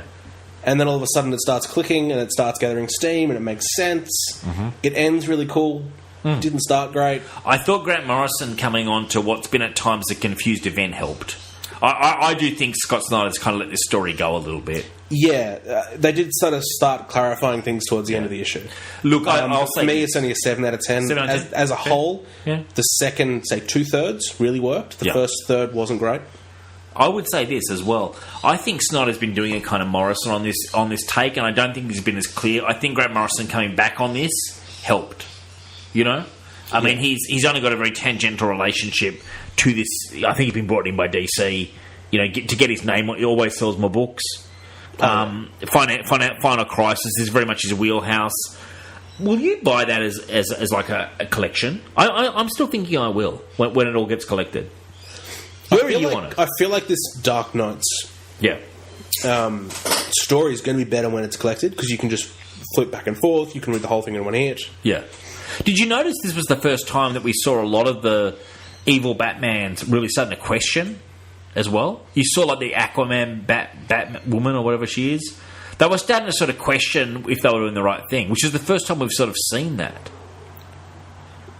I don't know. Maybe I read it a different way to you, but when I read it, it was because they were aware of the kind of plot. But they thought they were doing the right thing. Yeah.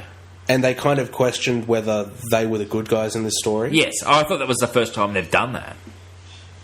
Yeah, I agree. I just noticed that. I just thought that was interesting. See, that's one of the bits that worked for me. Yeah. Because these guys, deep down, are still Batman hardwired. Yeah, they've just been raised in the dark multiverse and things have just gotten very, very badly for them. Yeah, but they still intend on doing good. Yeah, whereas the man who laughs is without redemption. Yeah, and they don't quite understand him, which, I agreed with. It's a pretty crazy story, in frankness. Is. I am enjoying it. It's nutty. Sideways, Issue 1. Stu, I thought this was quite an enjoyable origin story. I was very interested to see what you thought, because I had very low expectations. Yeah, brand new superhero that can open up a portal and jump through. Not a new power. We've seen it before in like X-Men Blink. Yeah. The Hood's got it. I mean, I'm not in touch with what the kids are doing in schools. You're in the school system. I thought this was kind of well done. Yeah, I enjoyed it. Yeah. I'm giving it a 7.5, Stu. What are you giving it? Yeah, I've got it down as a 7. It's the same as Dark Knights for me, just as enjoyable, which is... And I would say to readers out there and listeners, if you're looking for a new DC kind of flavour, this might not be a bad place to start. I thought Sideways was pretty good. I mean, I wouldn't say it's the first book to buy, but, you know, it's worth giving it a try to see if you like it. Yeah, absolutely. You don't really need to know much. No. It goes into a little bit of what happened in Gotham. Bit of teen drama. It's got a Gotham link, but you don't need to know what's going on in Dark Knights either. It doesn't really... It's just how he got his powers. Yeah, it might seem weird the way they portray Gotham in this comic if you haven't been reading much. But no, it's fun. I enjoyed it. Stu, I'm so interested to see what you think of this one. Shade, the Changing Girl / Wonder Woman Special 1.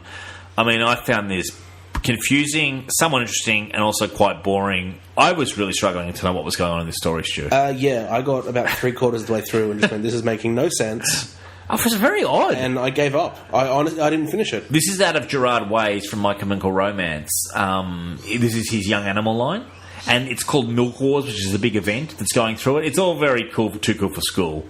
I think the Chemical Romance fans out there are enjoying it. But I picked this on because I thought Shade the Changing Girl is a riff on a 90s property, which was Shade the Changing Man. And I know that Shade the Changing Girl is considered one of the better books out of Young Animal. And I thought Wonder Woman would be interesting. I mean, it was just weird. Like, basically, Wonder Woman's under a delusion that she's sort of like just a housewife, would you say? Yeah. But even that's not that clear. The deeper you get into the comic, it's just like, what is going on? I'm really struggling to know what's going on. I don't know. I think 5's a very generous score. It's not part of an ongoing series, though, is it? Well, Shade the Changing, it's part of the event. So there's the event going on, Milk Wars, where something's going on. It's but not like, this doesn't even have a next issue that can clear this mess up. No. It's kind of a standalone pile of shit. It's a standalone issue inside the event, and then it's like at the end, Wonder Woman. Remember, she's Wonder Woman. They're like, okay, let's go fight the bad guy, and we're like, who is that? I don't know. Yeah, I didn't get that far. Yeah. So I'm looking at it too. Yeah, well, it was great, fine. Nothing special. Yeah, what I've sampled of Young Animal, I think I'm just too old for it. Frankly, I honestly think I'm just Grandpa Dave coming in, and the kids are playing with fucking Legos that I don't understand, and I walk out of the room. Frankly, and Legos that you don't understand. Yeah. This is in my day, Stu. We had old-fashioned Lego bricks, and we had space Lego. And now I walk in and the kids are building fucking Battlestar Galactica and Death Stars and like pirate ships, and it's all very expensive. And I just go, you know what? I don't understand Lego anymore. It's all too hard. This is the equivalent in comics. Yeah, Vines and Lego. Dave's not up to date with either of them. I tell you what, not just me and Michelle. We didn't. The thing about what she's doing with the shoes, I was like, that's just the joke I don't get. I'm like, I'm now Sinatra trying to understand rock music. Stu, we're doing this weekly title, Avengers 680. I can't even remember what happened. What the fuck happened, Stu? More shit about how close Rogue was to Johnny Storm. I enjoyed the issue. Yeah, so did I. Yeah, it's a good paced event, isn't it? It is. So we see a couple of new locations show up after last week when they chose their elements. Yes. When they chose water and ice, it went to Antarctica, which was cool. Well, that's true, actually. So we do see some payoffs happening. We see these kind of teams change up, realise they're limited to what they can do. And they try to balance these numbers. Brother Voodoo did a pretty cool spell. A substitution spell. That was awesome. I feel like they're just about to hit a twist. Oh, yeah. Well, this is a 16-part series, and we're at part 6. So, first act, pretty much done. But I feel like, who's the new superhero that no one remembered? Voyager. Yeah. See, that I feel like is going to be the character that the Grandmaster said, I've still got an ace up the sleeve kind of thing. Okay. I feel like that's the twist that's going to be coming. Okay. I'm actually not hating that character. I'm actually kind of... She's fitting like an old shoe at the moment. I'm kind of enjoying her.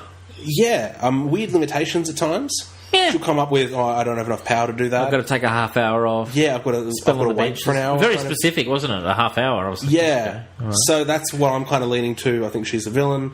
I feel like it's a pretty obvious twist, though, given that she's a new character. Yeah, or villain, or the reason for something or other. Unwitting villain, possibly. Yeah. Or maybe she's the third player in a game that we didn't realise had a player, or it's going to be some kind of twist. I tell you who I want to turn... Oh, is it the Grandmaster? It is Grandmaster, isn't it? It's not Collector, it's Grandmaster. The guy that Jeff Goldblum plays in Thor Ragnarok. Yes. I kind of like their story of how he was playing that game with the guy. And he just escalated. With the challenger. Escalated like crazy. That was like when we used to play tennis, wasn't it, Stu? We put it all on the line. Exactly. all our earnings. Playing for like $20. Stu, now, what did you think of this? I was very excited to put this on the show. Kick-Ass 1 by Mark Miller and John Romita Jr. John Romita Jr. recently did Silencer, which was kind of his own spin on Vigilantes in DC. Yep. And now the original team from Kick-Ass are back on a new Kick-Ass. I got to be honest, I enjoyed this. I really enjoyed this. Yeah, and to be honest, sometimes it helps to have low expectations. I really thought this won't be that good. He's rebooting his own franchise. It's a money grab. This was pretty cool. This was. It worked on every level as well. Comedy was there. The artwork's always going to be good. Jeremy Jr. is very consistent. Yeah. It does get a little samey, and that's been said a lot about his artwork. But I like it, you know? I like it as well. I thought this played at both... There was tongue-in-cheek humour if you were kind of left-wing liberal. There was humour... There was the military humour as well. Yeah. Like, it's hitting every demographic. It had a good start with the military scene, I thought. Yeah. Good thing had the original Kick-Ass. It was basically just like one of us, wasn't he? He was just a kid, yeah. Just a guy... Well, not a kid, but just basically just a guy sitting around who decided he wanted to go out and fight crime. Yeah. Pretty much. And to do it for YouTube hits, really. Whereas this is like an actual military veteran who's come back, and she's got the worst husband in the world. How about his line, Stu, where he's like, he talks, when he won't answer the phone, he's like left her for a younger woman with crippling debt and kids, and then he won't pick the phone up, and he's like, oh, it's all because she stifles artists. That's how the Nazis started. And I was like, this guy's just the ultimate douchebag. I did think, though, Stu, I mean, I don't mean to sort of suspension disbelief. If you were in the military and, like, in Special Forces or whatever she was in, or a Marine or whatever she was, you'd be getting a military pension. She's got no money, but she would have a military pension if she was honourably discharged from the military. She has a line in there where she says, I wish he'd told me that he'd left, because they do set you up for that. Yeah. But I'm like, if you literally were honorably discharged, like you'd done your tours, you left, you would have a pension. Am I wrong? I thought you would have for the military. Look, I'm not 100% sure on the details. I think with the pension, there's a minimum service length. So she may have stayed not long enough. Yeah, because she chose to leave. 8 years. Look, I don't know. Look, it's suspension disbelief, isn't it? Yeah, the other thing was, she did say something, like she was getting no money from the military. She said that, and she said if he told her... that she got a job working in that bar, and it was barely enough to cover rent. Yeah, she couldn't get a job working security and stuff, probably because she's a woman, you know? Yeah, and they went through that list of jobs that she, could potentially have. She had re-enlist on there as well. And she had, bodyguard and cop. Maybe you don't get a pension if you just enlist. Like, if you enlist in the army and then you do your service. Maybe there is no pension. I don't actually know. There should be. It's absolute. Like, that's she did choose to leave. I don't know if that affects it. Yeah. Okay. If you wash out before your tour's up, sort of thing. I thought they could. I thought you couldn't do that. I thought you actually, if you join the army, from my very limited understanding, I thought it was like it's 4 years or however long it is, and you've got to do it. You don't actually have a choice, assuming you're healthy and stuff. They can't force you to do something. I thought they actually could, man. I thought that was the whole point of the army. It is a job. It is an occupation. It's not... Okay, I thought it was a little bit more hardcore than that. I thought there was kind of like an element where you can't just leave. You can't go, oh, you know what, I don't want to join the army now that I've joined. I thought it was like a set thing. It was a bit more hardcore than normal. I don't know, but let's be honest. If someone just left, what are you going to do? Like, you're absent without leave. Exactly. They won't get a pension. Like, they won't get... Yeah, you would eventually get... But what happens? Like, they can't physically stop them from just I think what happens is, like, honestly, in my knowledge, I think if you... Say if I'm in the armed forces, okay? Yeah. And I just wander off base... but it's the same as being contracted for a job. No, I believe you actually would get arrested and jailed in the military jail. I think... I actually do think it's that... This wasn't her case. She left... Let's say for story reasons that her tour was up. Like, she left fully honourably discharged. There was no hint of a scandal. She left because I think her service had come to an end. But I believe in the military, as far as I'm aware, you would be jailed in military jail because you're leaving while still, owing them service. It's a bit more hardcore than a normal job. Whereas in a normal job, if I left tomorrow, if I left my workplace tomorrow, after about a week of me not going in, it would eventually be escalated and you would eventually get fired. You know what I mean? And that would be it. Yeah, look, you wouldn't be jailed. I don't know. Yeah, I think you're just spinning your wheels and speculating here. We don't know. This is a different world, different universe. Sure. This is not reality. We do not know what the circumstances were. We've read a single issue and we've hit... We haven't read anything about honourable discharge. We've just said she's left. Yeah. All we know is she's no longer in the military and she's not getting paid by them. Fair enough. That is literally all we know. In terms of the story, that's all we need to know. Exactly. I'm kind of reading it too deeply. Yeah, this is one of these times when you need to shut the fuck up, Dave. Move on. We will move on. Move on. I enjoyed Kick-Ass #1. I'm giving it an 8.5.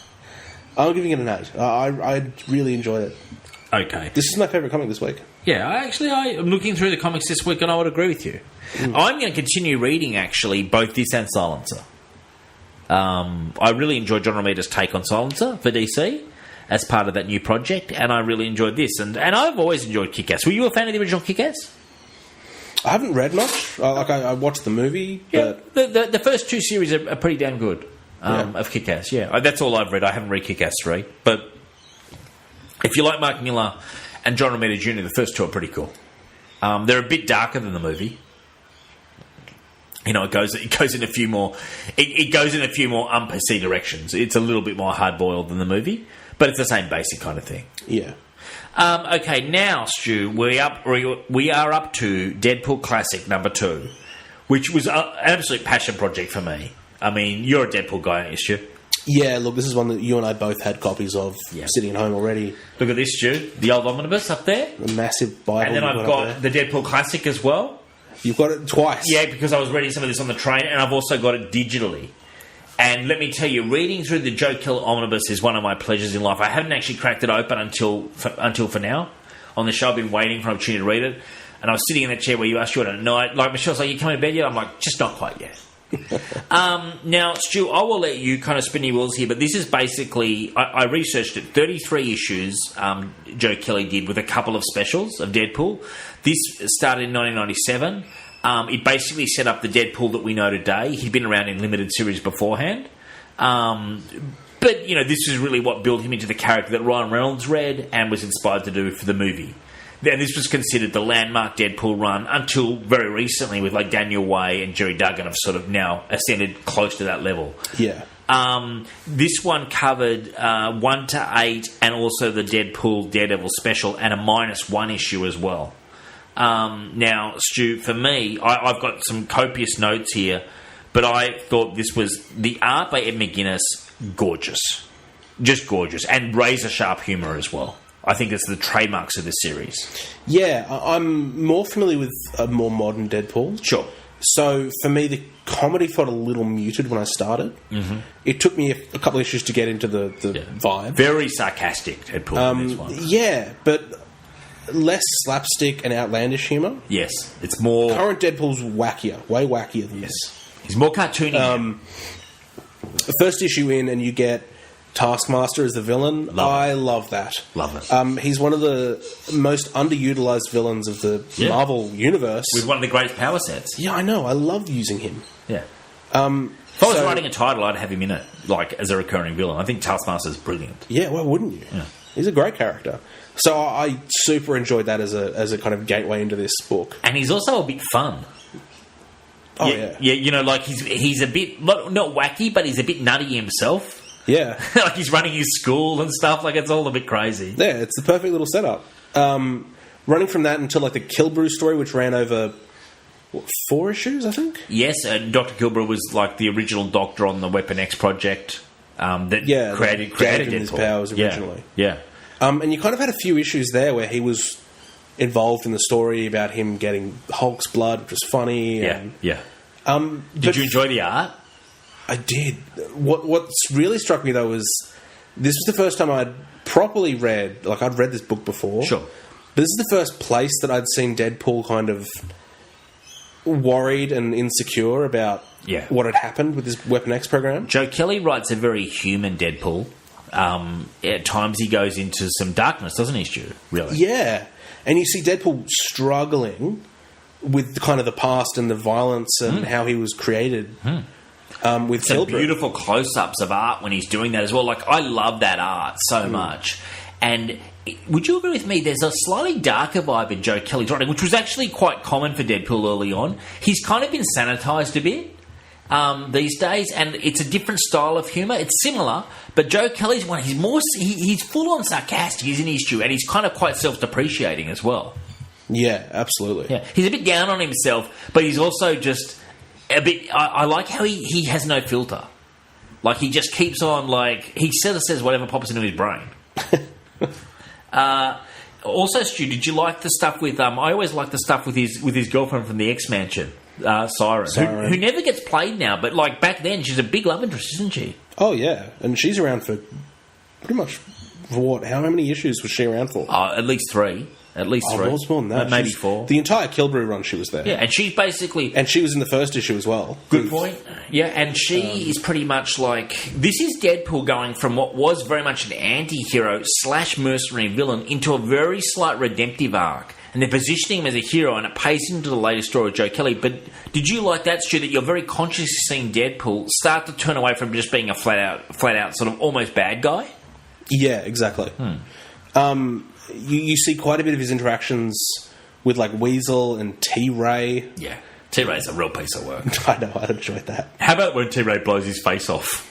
That was funny, because I'd forgotten that happened. Yeah. And when he did that, I couldn't remember what he was doing, and then I was like, oh dear, because Deadpool hates his mask getting taken off. And isn't Weasel straight out of the movie? It's just pretty much the same guy.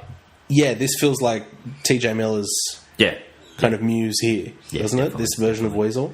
Weasel's just a scammer who's his friend, but also hates being his friend because Deadpool's like sort of a prick. Yeah. Deadpool's got a lot of edges in this, and I like that. I like that Deadpool is... Yeah, there's a few bits and pieces that kind of haven't survived or have been changed and altered over time, like Blind Owl being not just a roommate but a prisoner. Oh, she's very much the prisoner, yeah. Yeah, but that kind of gets changed and it becomes just a roommate. Yeah. For a massive period of time. And in the movie. And in fairness, like a lot of writers after this don't reference Blind Owl. Blind Owl and Weasel himself are very much left on the sidelines after Joe Kelly's run. Weasel gets a little bit of a run in Daniel Way's Deadpool, but I believe both of them are underutilised now. I still think Joe Kelly's run, and I've said this to him on Twitter, I think it's landmark, like classic Deadpool. Yeah. Apparently he was saying, I thought this was interesting, the whole time he wrote this story, and it actually gets quite cosmic, Stu, the whole Deadpool story that Joe Kelly runs in 33 issues, because they have the backstory too with those people from sort of the predictive of the future, from that company. Yeah. Zoe and stuff. He was saying he wrote the whole book thinking it was going to get cancelled by the next issue.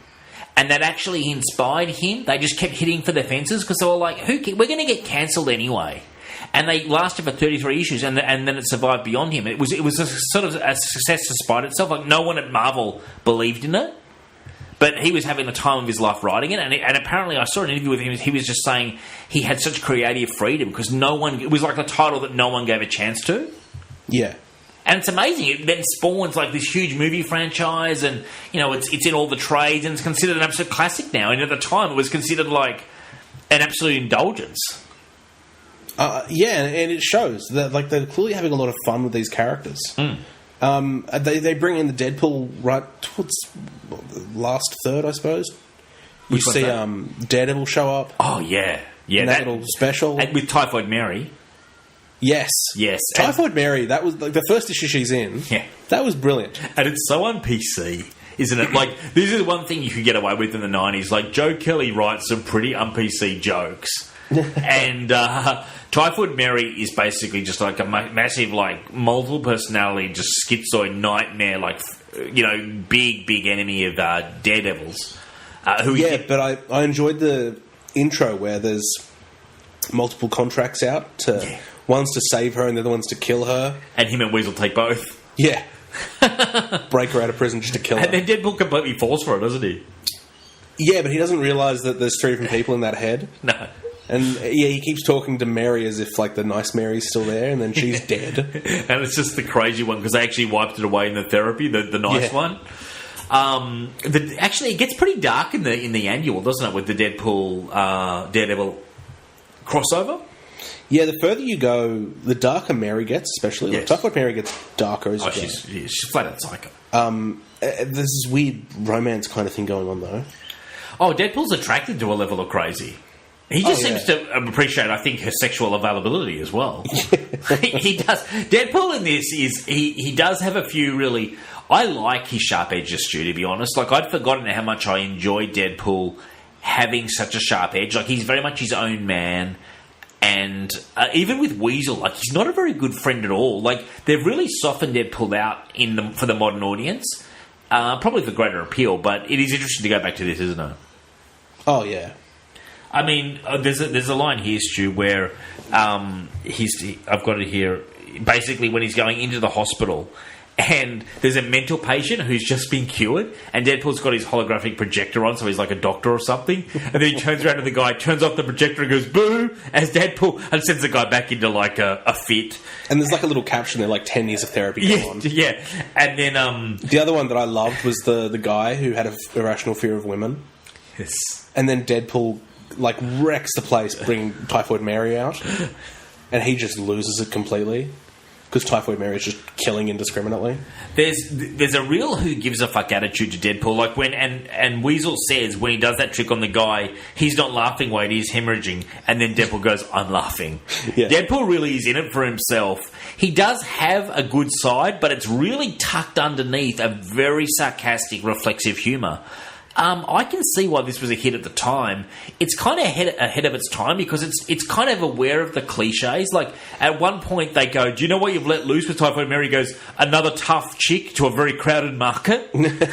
Like, it is really quite a clever read. And as this goes on, it gets, as I said, there's kind of a cosmic storyline about Deadpool being a saviour, and it connects a lot more into that storyline with the with that agency who are trying to see if he's the saviour of the world, basically. Yeah.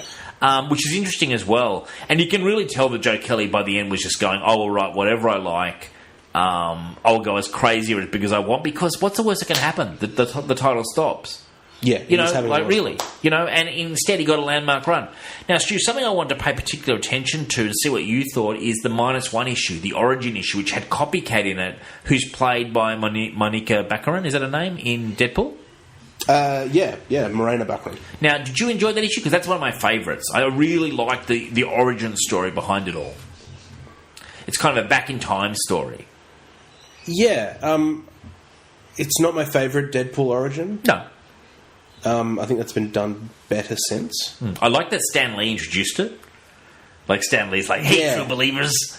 Yeah, he did the outro as well, didn't he? Yeah. I just like the way they weaved it in. I thought it was very much a snapshot of its time. You know, sometimes when we do these comics and you get a snapshot of what things are like in the 80s, this was a snapshot of how things were in like 97, 98. Marvel's almost in bankruptcy. Characters like Deadpool were like these surprise hits, and they were very much trying to milk them. And I like that origin story as a one-issue, one and done. Yeah. I mean, it certainly shows you where they got Morena Baccarin's character from. Yeah. Like, it's taken directly out of this. Like, exactly. No question. The movie segment as well. You can see scenes of that movie where he gets the cancer and he wants to leave. In the comic, he does leave. And it's pretty much the same scene, except he leaves, whereas in the... Well, he does leave in the movie as well, doesn't he? Really. It's more extended, but he does leave. Yeah. Yeah, he leaves. It's more extended. She keeps it around for longer. Whereas in the comic, he just leaves straight away. Yeah, and I don't think she realises that he has cancer. No, he sort of doesn't say. And he just sort of says, look, you're a bit of fun. But really... Yeah, and I have fun with you when I'm in this town. And that's it. Yeah. And leaves. Yeah, it was an interesting issue. Like, the artwork completely changed. That was the... Yeah, Ed McGuinness wasn't an artist. It was a different artist. Do you know who the artist was in that time? I could find it. I don't know it off the top of my head, but I could certainly find it for you. I enjoyed it for the change. I mean, Ed McGuinness's art, to me, I love. I think it was like a landmark of the run. It fits Deadpool perfectly. It's that little bit cartoony. Yeah. I've got 2 T-shirts. I bought the same T-shirt twice of Deadpool, the red Deadpool with the Ed McGuinness artwork, because I think it's just all-time classic. Okay, I'm on it now. Don't you love it with comics when they don't give you the title page? Here we go. So Joe Kelly... I don't know if this person's name is Lopresto, Lopresti. So that's who it is. And then R. Dodson is an inker. So there you go. Lopresto. I just thought like Lopresti. There's an I at the end of that. Lopresti, yeah. I thought it was 90s, but in the best possible way. Like, I just thought it was a really cool sort of cartoony sort of. It was a very 90s style of art, and in fact, it's a very late 90s era book. It would have been interesting to have picked this up in singles at the time. I see the -1 issue that we're talking about. That felt more 80s to me. Okay, yeah. In terms of the artwork and the images they're doing. Good point, Stu. And then Ed McGuinness was much more 90s, more new school kind of. Oh yeah, very cartoony, almost into the thousands. Like with Ed McGuinness, that it's cool because, like, you can't take the story too seriously. Yeah, exactly. Which fits with the dark sort of humour. So seeing someone like a Taskmaster in the first issue, drawn by Ed McGuinness, you know it's going to be a wacky, fun book. Yeah. And he leaves the title, sadly, at a certain point, and there's a different artist on, and the story's as strong as ever, but it was definitely a different feel. Ed McGuinness was very, I think, responsible as well for just how successful this series was. Absolutely. And launched. Like, it was a beautiful melding, and Joe Kelly says that he's written lots of things, like I Killed Giants, Stu. He's one of the guys behind Ben 10. That's cool. It's a massive property. Yeah, he's really, really succeeded. And he says one of the things he gets most of all is people going up to him with the Deadpool omnibuses to sign. Like, it's one of those landmark runs that a lot of Marvel fans really... And what a pleasure for him as a creator to see Deadpool have this huge explosion of popularity back then, and then it just died, and then for it to come back again just as big. Like, and your books are still in print. Deadpool's kind of a polarising character. People either love him or hate him. Yeah. And he did have a very specific market. Like, sure. This book was marketed at a very specific audience back then, and it's targeted at, like, so let's face it, your classic sort of comic book fanboys, geeks, stoners, that kind of thing. Look, for me, it's like the 15 to 35-year-old males. Definitely. That's their target audience for this. And that's not to say they don't have. Of course, they have female fans and people outside the demographics. But you're talking about your hardcore target. Yeah, it is definitely a more male audience. Sure, and that's in the jokes. Yeah, and all that kind of thing. Look, I mean, for me, Stu, this was an absolute pleasure to read. Probably was one of my most fun reads on the show. I was just savouring it. You know when you're reading a book and you're just absolutely savouring it? I'm giving it a perfect 10, frankly. Yeah, I've got it down as a 9.5 out of 10. I like it. Super enjoyable. I like it. Easy to read as well. Oh, yeah. Like, you can give this book to anyone. Yeah. This is... I mean, if you're a kid and you're above the age of 11, I think it's appropriate. Yeah. Like, frankly. I felt like, for me, I was missing some of the wackiness that's come of late. Sure, yeah. So that's pretty much the only reason why I'm not giving it a 10 out of 10. Yeah. It was a slower paced Deadpool to what I'm used to. Yeah. And it does pick up, like, towards the end of even the classic run. Yeah. So the Deadpool classic run, this is issue 2. It ran for, I think, 11 issues. Oh, yeah, and it catches up 11 volumes. Yeah. And by the end of it, they're doing, like, Merc with a Mouth. Which is probably my favourite Deadpool run of all time. Oh, I think it's fantastic. The Merc with a Mouth, like the 12-issue one in the Savage Land or wherever it was? Yeah. Oh, that's a great one. See, that's one of my favourite Deadpools of all time. And that's kind of... gold. That's definitely wacky humour. Oh, yeah. So by the time they get to, like, volume 11 or so of this run of Deadpool, it's modern, it's wacky, it's faster paced. Yes. They cherry-picked all the best bits of Deadpool. Would you have loved to have read it in singles at the time, Stu? I reckon I would have just gone crazy for it, because I missed it at the time. I was collecting comics, but I wasn't anywhere near this title. Like, it completely missed me. I reckon if I connected this at the time, I would have just been one of the most annoying people in the world. Like, quoting it, you know what I mean? Like... Yeah, Deadpool's one of those comics that works as a single. It's for sure. There's always enough fun and enough action, enough comedy that a single issue works. Where do you rate, in terms of Deadpool runs, you and I have read pretty much all of it, haven't we? Pretty much. Yeah. Like, I rate this as 1, Jerry Duggan at 2, and I'd probably put Merc with a Mouth at 3. All close together, not even far apart from each other. Like, I'm talking about, I think Jerry Duggan is a landmark Marvel great writer. And I think Merc with a Mouth, 12 issues of absolute genius. Yeah, I don't know. I find it hard to rate them. Like, sure. For me, they're different Deadpools. Yes. He's kind of evolved between each writer, and they've all had their own take. Yep, definitely. They've all worked, which is the other thing that a lot of characters don't get that lucky. Even Dan Way's run is very good. I mean, we read that. Do you remember that? Like, Dan Way's run was like 80 issues or whatever. I enjoyed it. I don't know. There are some characters where a writer comes on and it takes a bit of a slump. Yes. We've seen it with plenty of characters. Someone like Spidey that's been around for ages. Oh, sure. Ups and downs. There are some writers that don't get remembered for their run on Spidey. Yeah. Same as things like Batman. There are some writers that are not going to be remembered as a Batman writer. They turn in a very generic Batman, don't really get the character. The next guy comes on and you realise just how bad they are in comparison to this new guy. Yeah, exactly. That's the kind of thing that happens. I can't remember a time where that really happened with Deadpool.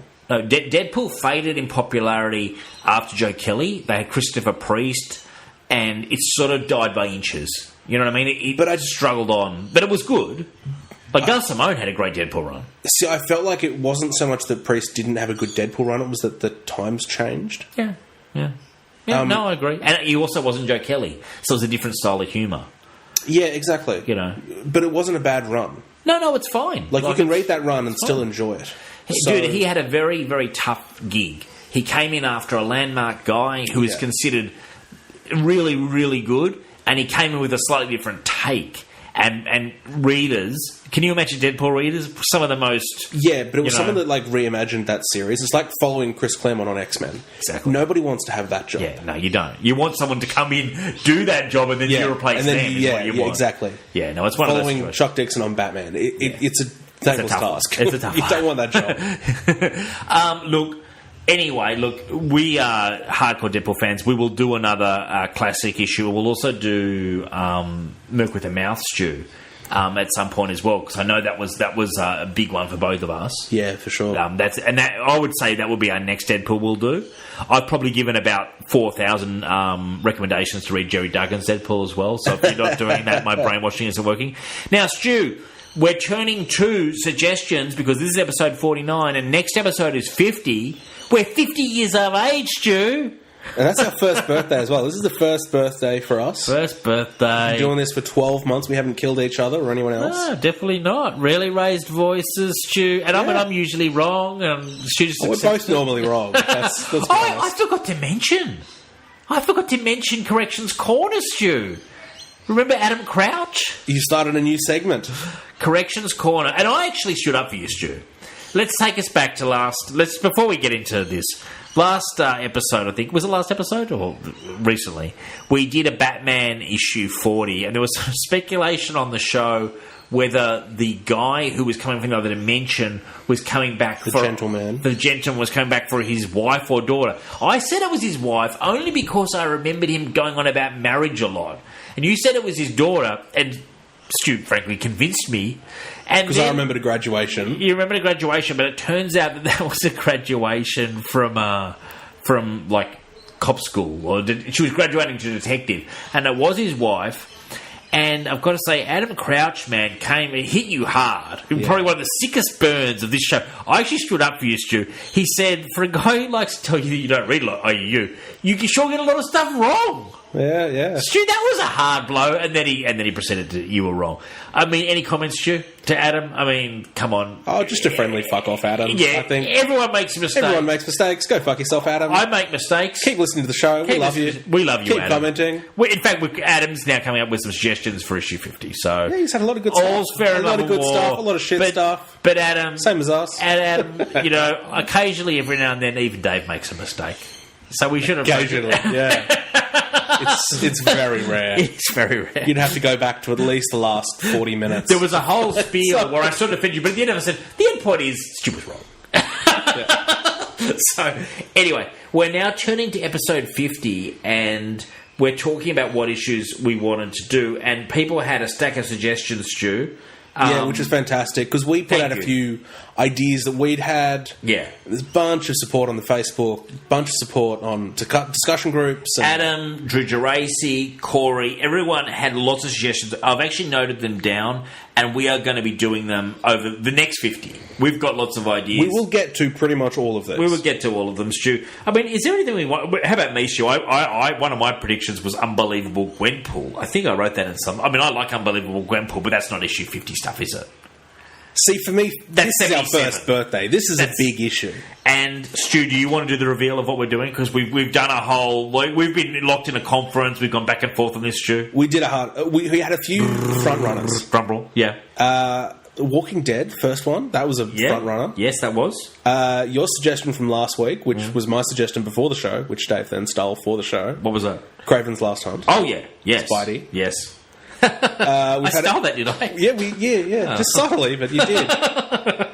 We had a few come in with Squadron Supreme. That's actually been heavily supported. Yeah, Dave's been running on his Conan again. I've been pushing that. To be honest... Look, I'm happy to do, but not for a 50 day. Yeah, okay. And to be honest, I promoted that heavily and really only got very minimal. Yeah. Not for a 50 day. Deadpool as well was also suggested. Adam Crouch I should read Adam Crouch's because he bothered to write in, and he said, as previously suggested to me, and I'm like, well, dude, what did you suggest? Because I don't even... He's making me reference something I had to remember, which I forgot. He recommended Uncanny X-Force by Rick Remender, which is a very good series. I've read that. Charles Soule's Swamp Thing, Stu. Yep. Legion Lost, which is a Legion of Superhero story, I think, from the early 2000s. Vampire sounds interesting. 20 issues. And Justice League... 20 issues, that's a big one. Yeah. Justice League of America by Brad Meltzer is a fun run. Includes Identity Crisis, which is a famous series. Yeah. And James Robinson's Starman, a series that I can vouch for is absolutely gold. So these were all the suggestions, Stu. There was a lot going on. What did we decide on, Stu? We went for Spider-Man Kraven's Last Hunt. Sounds like gold to me. Which I am so looking forward to rereading. I'm really looking forward to this, actually. It's actually been many years for me since I've actually opened up Kraven's Last Hunt. I think it's been 5 years for me since I read it. 5 years. 5 years. 5 years in the war. And now that Kraven's apparently showing up in Silver and Black. Silver and Black, yeah. But who the fuck and in Black Panther. There? Black Panther as well, Stu. Who knows? Now, who knows? Stu, I've got a question for you. Because I own the original Kraven's Last Hunt in hardcover. I also bought the Epic Collection recently, called Kraven's Last Hunt. So, am I supposed to read the whole Epic Collection or just Kraven's Last Hunt? That, like the hardcover. I would assume that's probably the best one to read because that's the one most people would have. I think the Essential just adds in a few extra issues here and there. Yeah. Okay. So what we're looking for is Web of Spider-Man issues 31 and 32, Amazing Spider-Man 293 and 294. And Spectacular Spider-Man 131 and 132. Okay, so basically... So it's 6 issues, but it's spaced over 3 titles. Yeah. And to be honest, this is absolute gold. I really recommend for issue 50, we'll do a very in-depth review. I'll try to get some more Spider-Man to the news operating. I'll try to get Tom Holland on the show, obviously. I'll try to get the actor who's currently not even announced to play Kraven on the show. Yeah, we'll also try for Hugh Jackman because it's Hugh Jackman. Still going. It's still ongoing. Get in touch with Stan. Yeah, get in touch with Stan. Stan might do... Wouldn't it be good to have Stan and Stan to do like, hey, Stan Lee, and you're on Signal of Doom? Yeah, he's probably still in hospital, but we'll get a snippet. We'll get him. Stu, this feels like it's been an epic show. Anything else to discuss? We've gone through Corrections Corner. We've done everything. Yeah, thanks for that whole new segment based around one comment from Adam.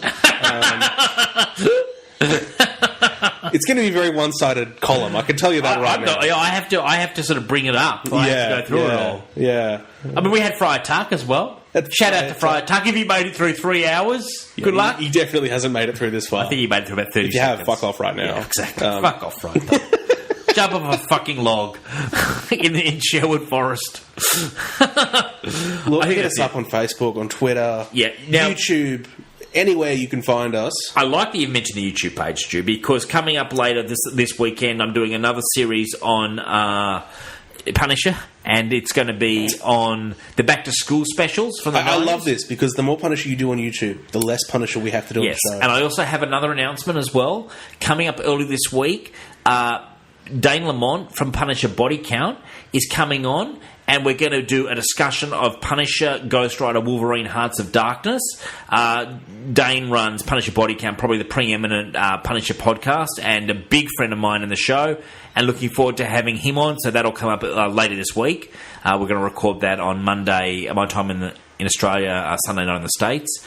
Obviously, like us on Facebook. We've got the Facebook page, Stu, and the Facebook group. What that means is I have to cross-post everything. So it just means extra work for me. But people seem to really be enjoying the discussion. Corrections Corner seems to mostly be in the group. So now when I have to find stuff, I have to go through 2 pages. A lot of. Is anyone else crying for Dave right now? Yeah, a lot of Facebook notifications going Dave back and forth. creates the group and then complains about it. Well, I said I compared myself last week to Dr. Doom. A little trickle of a tear, like you had the 9/11 issue. I think that's pretty much it. Obviously, also, Stu, there's a new thing called The Collective, and we're joining up with other podcasts like Into the Night and other podcasts joining up this thing, and it's like a big brainstorming thing. We're going to be promoting each other on each other's shows. Absolutely. And as we know, fans of the show, like the Ghost Rider, Inner Demons podcast, those kind of guys. Yeah. We're going to do a video, Stu as well, Stu and I, so that'll be coming up shortly as well. We've got to figure that one out. We're going to become probably pretty famous. You know, it'll probably become... We've barely figured out how to use a microphone. Yeah. I think it's how to get video. I just hope, Stu, if it's like a Beatles thing and we get to that level of popularity, then you get the fans trying to pick their favourites. I mean, I don't mean to boast. I mean, Stu's a partner. He's a valuable part of the Signal. On that note... We've already discussed the Beatles, Rob. You wanted Lennon. I'm taking McCartney. That's fine. I know we've got a clear thing. There's no dispute. I know. There. No one's Ringo. Let's all just applaud that there's no Ringo here. Ringo's a drum machine. Yeah, exactly. All right. Good night, and see you next week for episode 50. Yeah.